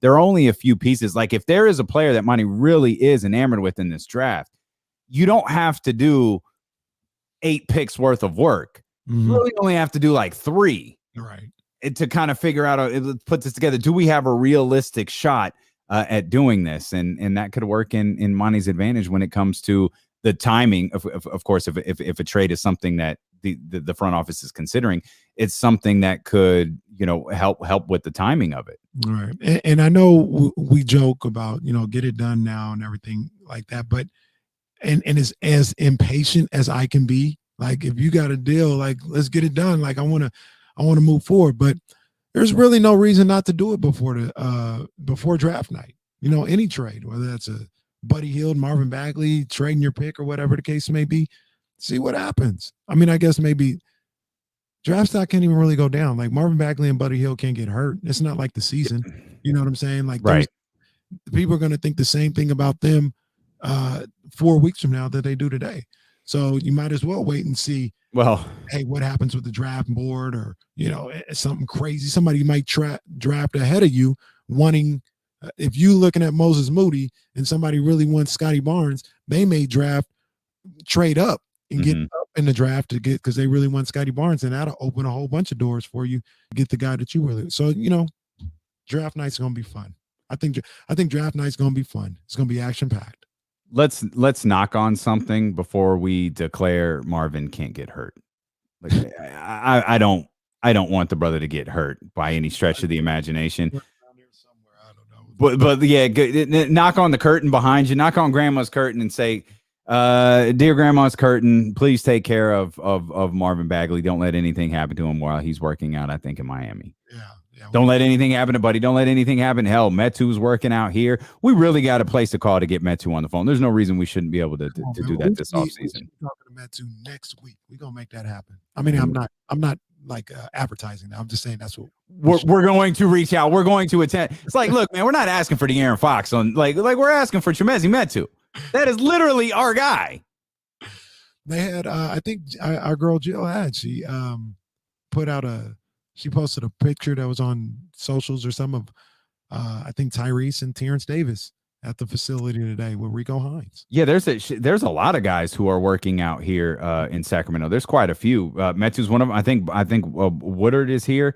Yeah, there's a good handful of guys that are working out, which is dope because it feels like those are things that you just don't see very often, that you don't really see the Kings guys here in the offseason. Now we know Marvin Bagley is working out in Miami. We saw that from Mark Jones. Mark Jones, of course, was with us last week and talked about running into Marvin Bagley. So guys are getting their work in. I know there's an uninterrupted, I don't know if it's a podcast, uninterrupted interview, uninterrupted segment, something along those lines with De'Aaron Fox and Marvin Bagley that you should all go take a look at as well. So, the Kings are putting in their work. The Kings are doing their thing.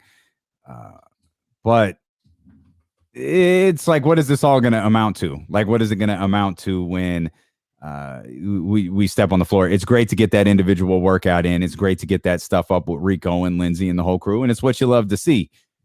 And I love that so many guys are here working because that does build some sort of, I mean, you got to think at least it does build some sort of chemistry, at least with the group that's here. Absolutely. And having that continuity within the organization. Yeah. That's, to me, that means a lot, especially for a team that one of the sticking points with kind of keeping things how they are is you want to say, oh, we need some continuity. You know what I'm saying? We need these guys to have more than 18 months together. We want them to have a couple years together and give it a chance there. Well, if people are all over the country doing different things, I mean, they're entitled to do whatever they want to do, but this is part of the camaraderie, the continuity, getting in the gym together in the summer, things of that nature. Dare say it's part of the process. Process of getting better, not the process of sucking for 4 years and then getting to the Eastern Conference semifinals, losing, firing a coach along the way, potentially trading one of your superstars after you had already busted on like 3 or 4 of your picks. Leave that man alone, man. He's a good ball player. Did I say alleged good player? I said alleged superstar. Yeah, maybe he's not a superstar. I don't think he has the demeanor to be a superstar. Superstars, you got to have a demeanor. I don't think he has one, or he doesn't have a flair. He's like, I guess Kawhi is Kawhi doesn't. I get, maybe I'm wrong. Well, Kawhi is the. Kawhi's Terminator demeanor, stoic demeanor, is his Demeanor. attractive quality. Yeah, sure. Like Okay. that's what draws people to him. Like, oh, he's such an assassin and all this other stuff. Like that's what's cool about him. Did you have a problem, by the way, with him sitting in the press box, the family box? I mean, the luxury suite. Didn't, and I heard this a while back. When people with injuries, wouldn't be there or wouldn't sit down with the team, and I was like, man, that's whack or whatever. But how it was explained to me, I don't know if this is exactly how Kawhi and why he did it, but teams usually don't want them there, especially with leg injuries, because if people come barreling down, onto the bench or the ball, whatever, it's hard for them to get out the way. They may get even more hurt or whatever the case may be.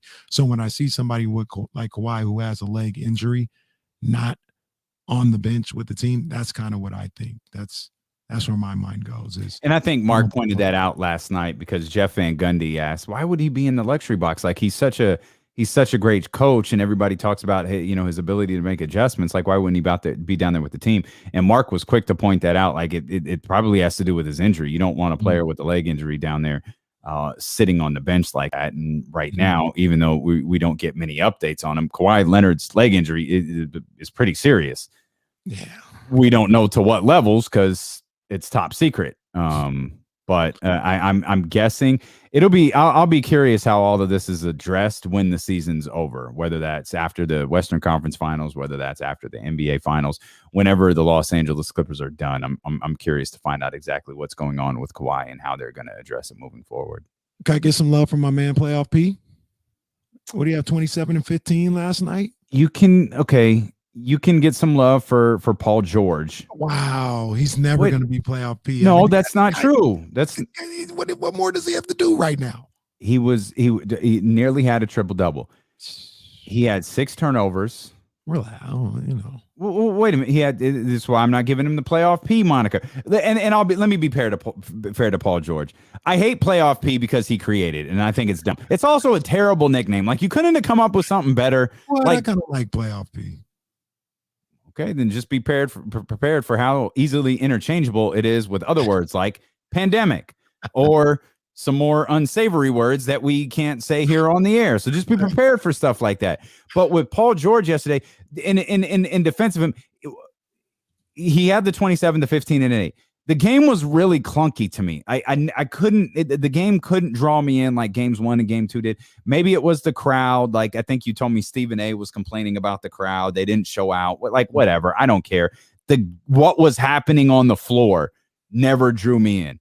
Chris Paul never got cooking. Devin Booker never got. It felt like no one ever got cooking. And Paul George is the exact same way. 27 points. Took him 26 shots to get there. He couldn't hit a 3.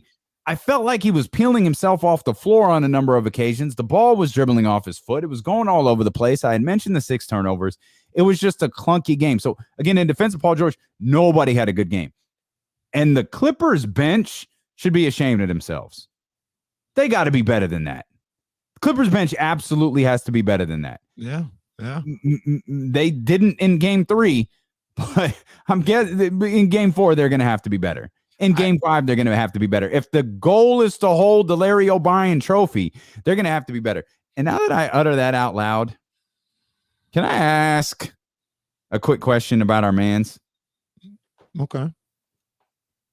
What if the Clippers win? We're talking about Paul George, right? Kawhi Leonard, I don't think he's going to be a part of it, but whether he's a part of it or not, he's a part of the Clippers. He helped get them here. That's 3 titles on 3 different teams. Can we talk about Ty Lue? Oh, hell yeah. Can we talk about Ty Lue winning a second NBA championship with a second franchise? Oh yeah, he's definitely in the conversation, and especially the way he's done it, especially this year, going down 0-2, making adjustments, winning must-win games on the road. Like, yeah, for sure. But and then you tell the whole story. Turn down the other LA job because he thought the deal was unfair. Turn down the other LA job that Frank Vogel said, sure, sign me up. When he's like, no, every coach gets a 4 or 5 year deal. Yeah. You're giving me 3? No, I ain't taking that. Frank Vogel walks in and says, I'll take it. No shade to Frank Vogel. Great. Ty Lue has to become an assistant again. And now it's 2-1. He's still down in the series, by the way. As much as I'm singing his praises, he's still down in the series. I still don't get why the Clippers have to fall down 0-2 before all of a sudden they look like a championship caliber team. It's just their thing. It's their bag. Fix it. Like, stop doing that. Because at some point it's going to bite you in the ass, and it may very well bite you in the ass tomorrow. But we'll see. The game tonight. Who you got? We got Hawks and Bucks tonight. I got the Bucks tonight. I think they're going to tie it up at 1. They're going to take care of business there. I think so too, and I have a feeling that it might not be close. I can see not a knock on Atlanta. I said this the other day. I thought Atlanta was so freaking composed when Milwaukee went up big, or not big. Sorry, they were up like 7. They're up like 5 or 7 in the fourth quarter, and I never felt like Atlanta changed. I never felt like their demeanor changed. I never felt like their sense of urgency changed. They just continue to run their offense. They continue to play basketball the way that they play basketball. They would get a score, maybe get a stop, cut the lead. They would go back and forth, but they never deviated from what they wanted to do. They never lost their composure. And as wild as the crowd was, as hyped as the crowd got for those alley-oops and those different things, I thought they were well composed, which means Milwaukee's going to have to kind of put their foot on the gas here a little bit. And much like Los Angeles has done to start series and going down 0-2, the Bucks have a tendency to cough a game up and then rebound very nicely. Yeah, they might cough up a couple of games. So, that's kind of what they do. So yeah. I think they'll tie it up at 1. I actually think they'll end up. Bucks have to. This game is Monday. I think they'll be up 2-1. Okay. Now, real quick, playoff P, I got to ask a question. Devin Booker, he's averaging 27, 6, and I think 5 assists. Okay. 20. We'll give him an extra decimal point. He's averaging 27.7 rebounds, 5 assists. Okay. Paul George is having 26, 9, and 5. Yet people are saying Devin is on his way to being the next Kobe, and Paul still has to hear Palmdale and Pandemic. Well, that's respect of my man's name. That's what you get for exchanging messages with Jason Jones. Do you want to press the button? I saw you reach over. If you want to do it, you can go ahead and press it. No, it's not. I had to rearrange some stuff. That's fine. I got put some respect on my name. I got you. You understand me? Yeah. When y'all saying my name, put some respect on. I got you. I'm here for you. Appreciate you. He needs to win on Saturday though. Devin doesn't have, like, Paul George has past failures, and I think that's part of it. Fair or not, doesn't take away from the numbers that you just gave us. I think that's part of the problem. No, you're right. People and last year, Paul George, they love getting. They do, and I don't know why, man. I don't know why. I don't know why they ride Paul George the way that they do. Jason Jones beyond him vicious. You're always saying something weird. Paul George is? Yeah. Oh. Well, Paul George stopped talking. What He'd be fine. This year? He said something crazy this year. Dang, what he say in the playoffs? He got to fix his hair, dude. He's got to fix his hair. The hair is crazy. He's got to do. He's like, yeah, man. Now I just got to go back to my Indiana days. Relax. No, bro, you're in Los Angeles. What are you talking about? Whoever utters the phrase, I got to go back to my Indiana days when you're in Los Angeles. Oh, stop it. Stop it. We appreciate you so much for being with us. Twitch.tv/ESPN1320, YouTube.com/ESPN1320. Overwhelming poll results for Babe Ruth.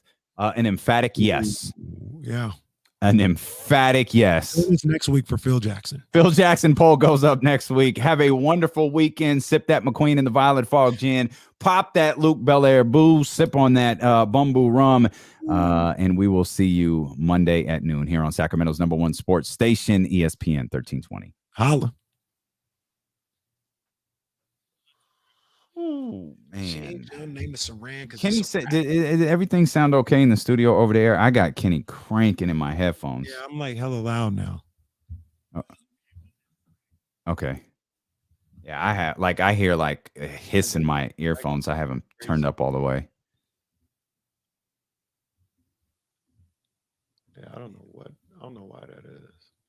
That's all right. It's a wrap. Am I in the wrong stereo? Maybe that's the case. When I plugged it back in, maybe I'm in the wrong stereo. Okay. Oh, appreciate it, Warren, man. We thought this really was a great week, man. Was, yeah, man.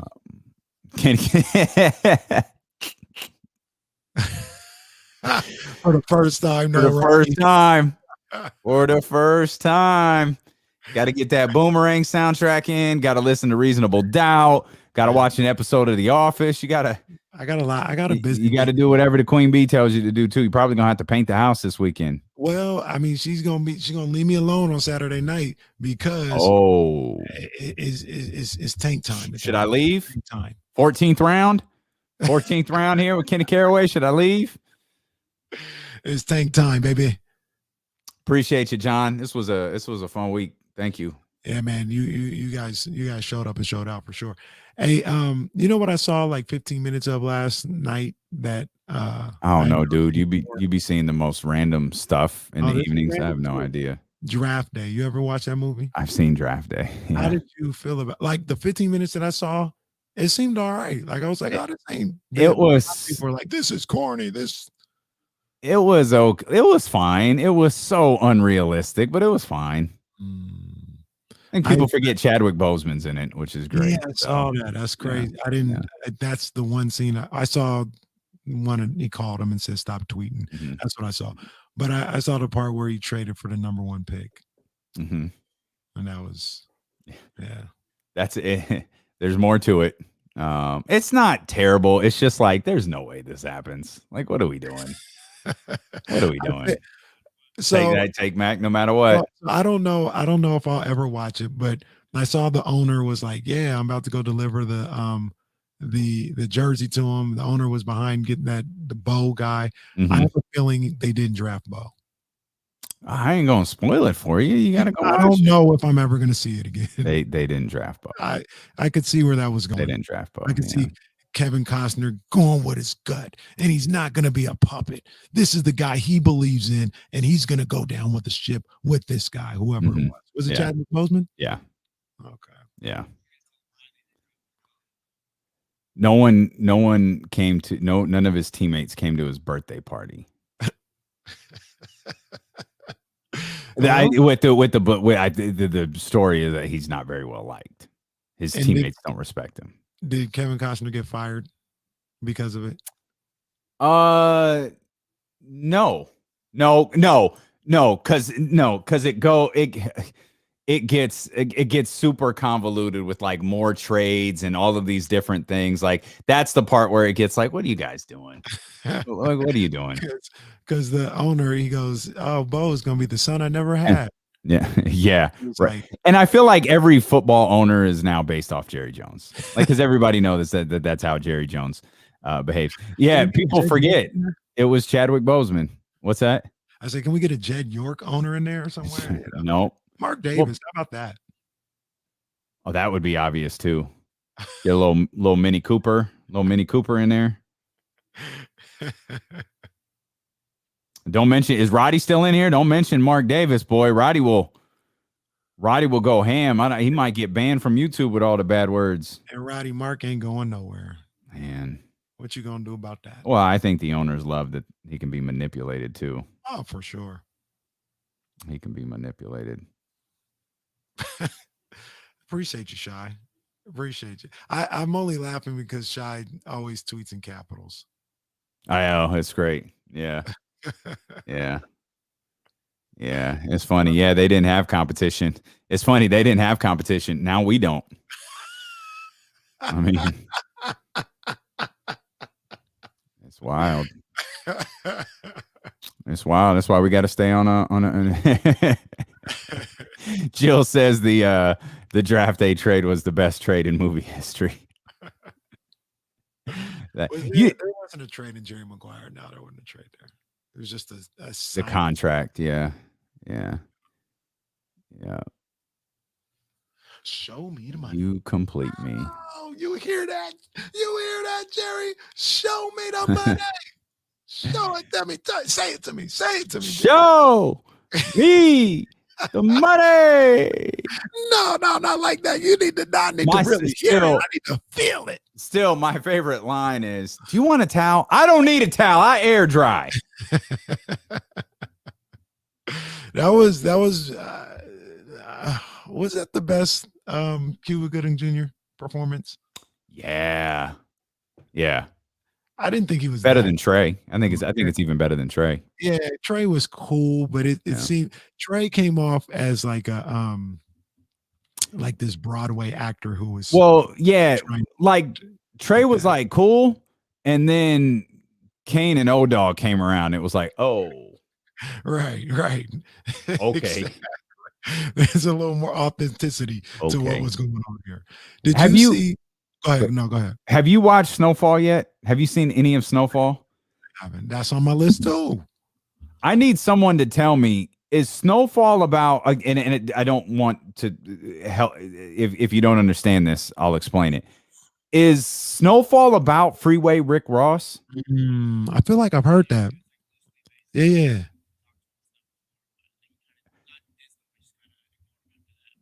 Oh, okay. Because I was so Jesse's a Snowfall expert. As the first season started to develop, I was like, yo, this is like, he's gonna turn that in. This is about Rick Ross, Freeway Rick Ross, not our Rick Ross. For those who don't know who don't get it, not our guy, but the drug dealer, Freeway Rick Ross. I was watching this like, this is 100% about Rick Ross. Yeah, I've heard. Rick Ross said not interviewed, but they talked and stuff, and he picked his brain about it. But then after that, they just stopped talking. And then John Singleton went through it. Freeway Ricky. Yeah, it is so much so as I was watching the first season, like I ordered his book. I was like, I've got to watch. I've got to listen to this. Freeway Ricky Ross. What I was going to ask you though was that, have you seen that movie with Cuba Gooding Jr. where he pretends to be gay because he likes a girl? No, I have not. It's with who's the girl in it? It's my girl. I like her too. It's Rosalind Sanchez. Oh, and it's the karate. The cruise movie. And he's trying to be oh dear. The whole time he's pretending to be gay so he can be closer to her. That premise is just terrible. That is awful. There was boat trip. How old is it? I can't even find it. Boat trip. Boat I trip. don't know how or why. That is not a movie I would have seen, but I saw it. And Boat trip. That movie's so stupid. Jerry and Nick are two close friends whose lives have hit rock bottom. Jerry's girlfriend, Felicia, who's played by Vivica A. Fox, has turned down his marriage proposal after vomiting all over her during a hot balloon ride during the proposal. After Nick runs into a friend who is marrying a beautiful younger girl he met on a singles cruise, he decides to take a similar cruise with Jerry.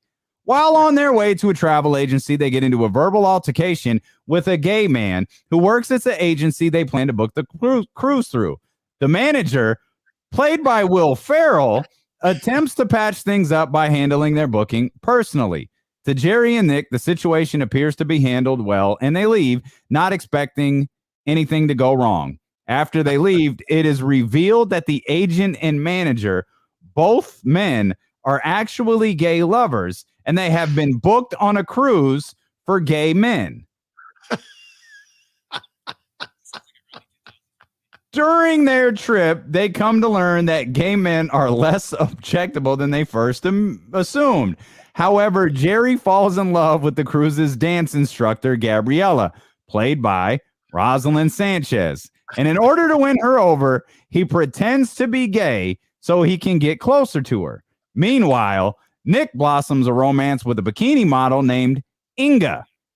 After an accidental affair with her mean, sex-obsessed coach, Sonia, Nick must fend her off as she has fallen in love with him as well. In the end, Jerry wins Gabriella while Nick loses out on Inga, but sees a potential relationship with her sister instead. However, He is then unwittingly and unwillingly reunited with Sonia, much to his disgust and her instant arousal upon seeing him. I don't even remember how or why I watched that. I'd like to point out Cuba Gooding Jr. once won an Academy Award. Oh, dear God. That, ladies and gentlemen, was Boat Trip. That was 2002. Oh, man. All righty. I don't know why I watched that movie. I really don't. I don't either. I mean, I could probably say I saw Rosalind Sanchez and continue to watch it, but I don't even know if she's enough to make me keep watching that movie. That was crazy. Oh, no. Oh, man. 14th round equals terrible movie reviews. Ryan says, damn, I was going to watch this tonight. Oh, man. Yeah, that's what I felt the whole time I was reading that. Oh, man. Oh, my goodness. Dude, Vivica in the movie Booty Call. Yes. The movie Booty Call.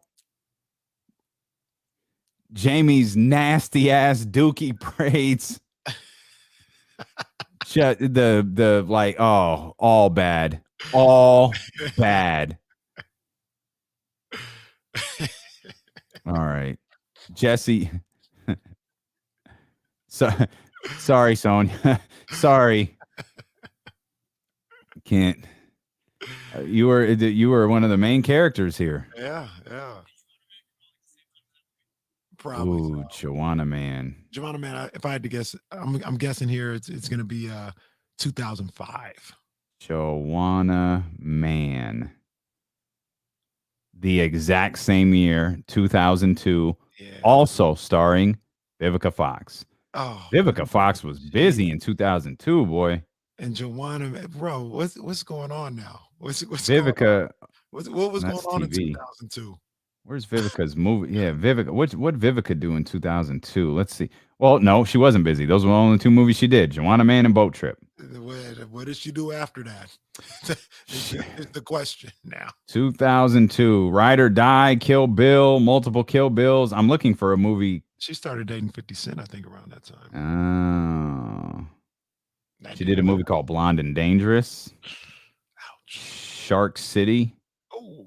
She did 1, 2, 3, 4, 5, 6, 7 movies in 2011. I've seen none of them. Redacted. I agree. 2002. Wow. On a Man and Boat Trip. What's really good? 8, 9, 10, 11. Vivica A. Fox made 11 movies in 2013. What? 11. In one what? In 1 year. She might beat it here. 1, 2, 3, 4, 5, 6, 7, 8, 9, 10, 11, 12, 13, 14. She made 14 movies in 2017. What movies were these? The Last Sharknado. She killed it in Sharknado, though, boy. I watched all them joints. I hadn't seen none of them. You've never seen Sharknado? No, the original Sharknado. Isn't the girl, what's her name, like Tara Reid or something like that? Yes. So the original Sharknado, the whole premise was so dope. Like, the movie's trash, but that's not the point. It's like purposely trash. So Sharknado airs like on the Sci-Fi Channel on a random day. Yeah. And it's like whatever, 100,000 people watch it. Yeah. But word of mouth, like the social media buzz of how ridiculous it was, set it off to where they re-aired it like on a Thursday and over 1 million people watched it. So now they did like 7 Sharknadoes or something. Yeah, it was spectacular. Like Twitter exploded. It was one of those things. The other time they did that is for what was his name? The Guiding, the Sandra Bullock movie where she had the blindfold. Oh yeah, yeah. It was birds. Bird. Okay, that's what it was. Yeah. Bird box. Yeah. Bird cage. Bird box. I watched that. I can't. I don't remember it, but I know I watched it. Yeah, I heard everybody was like disappointed when they watched it. They're like, "This is trash. This is what y'all been going on and on about." Garbage. Yeah. Sharknado, though, that's crazy. Real quick. I'm curious. You know I'm petty as fuck, right? Y'all know that. Oh. Y'all know I'm petty, right? Like super petty. I'm just saying, this show been over for 12 minutes, and there are still more people watching this stream than in any other stream. Hey, I was saying, they got D'Lo and KC first video numbers. They got D'Lo and KC 2 hour just connected to camera videos. She does. You're right. She does watch the History Channel. We watch some good things on the History Channel. We watched what was the thing we watched the other day? Damn. Oh, they're talking about the pyramids. How they got built, undercover cities or underland cities or something like that. Yeah. Good call, redacted. Good call. We're working on it. Oh, man. If only I'd tweet out nonsensical crap that no one fact checks. Bruh. Or no one just calls him out for being a liar, but hey, that's cool. I'm just gonna come on. Hey, I know how, but it really looks crazy right now. How you got that many damn followers, bro? Right? Right? Come on. Where's buyfollowers.com? Look at Jill up in our look. We got Sonia in here. We got Jill. Look, our female demographic is skyrocketing. Come on, man. That's getting a little crazy. WeBuyFollowers.com. Got that many shit. It worked on Twitter. Let's try it on YouTube. Yeah, break, man. Like, yo, 48K, bro. I know. Like, just y'all fill in the blanks. Y'all just to peak your level of phoniness. You know, we are busting our ass to get up to get these subscribers up on YouTube. We're at 760 right now. We're super grateful. Like that's so legit. Like 760 subscribers because they're real people. Yesterday's show video, the 4-hour show has 965 views. Now go look at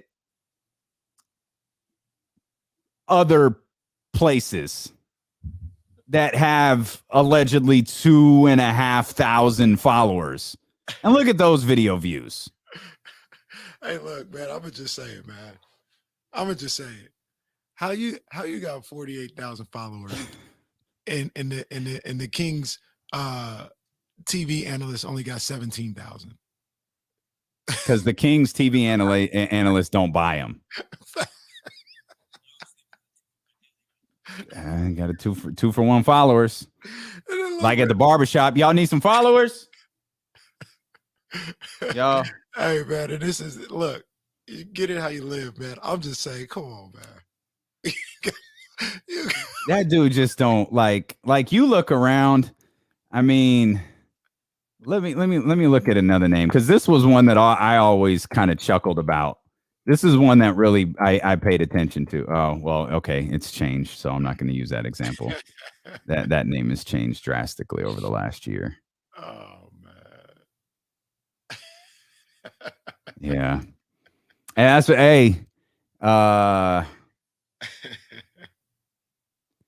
so we know the chicken feet. We got you, chicken feet. We got you. We got you, chicken feet. We got you. So not engagement versus followers versus engagement, man. That's all you got to look at. That's all you got to look at. Oh, you ain't gonna see that, Manny. You ain't gonna see that. They ain't gonna do that. No. And I don't. Yeah. We might not be in Doko. I got some. They paid so much. I wonder if they went to, hey, don't let those guys in. All right. Not that the Kings would ever do that. There's no chance the Kings would ever do that, but don't let them in. Oh, man, it's 4:15. We still out It's right. It's 4:15. Do you know where your viewers are? Now you got me curious. All right, man. Kenny doing some research. I think we got to do some promo. So we'll say goodbye. Let y'all go on with your day. Thanks for a massive week here on the live stream.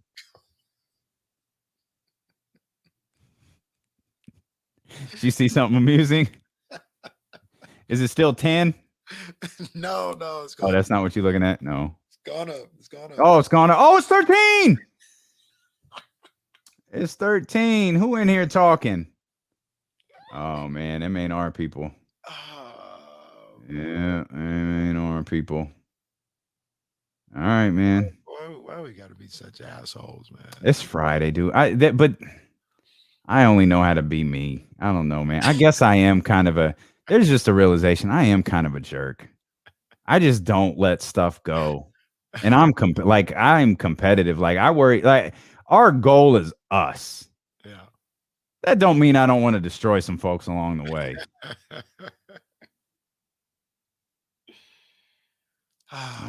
Hey, man. Look, like you said, though, it all comes back to we just got to keep being the best D-Lo and KC that we could be. That's all that really matters. Man, we got the best audience, though. That's for sure. That's 100% sure, man. Manny. Okay, Manny, we're ending the show because of you right now. We're ending. We're done. All right, Manny ruined it. Manny ruined it for everybody. Blame Manny. Text well, respect. Damn right. You know, it's with a K on this station, baby. Yeah, you know what it is. You know what it is. We love y'all, man. Thank you for everything. Weekend, have a fantastic weekend. I got to find the video. Give me a break. We'll see y'all later.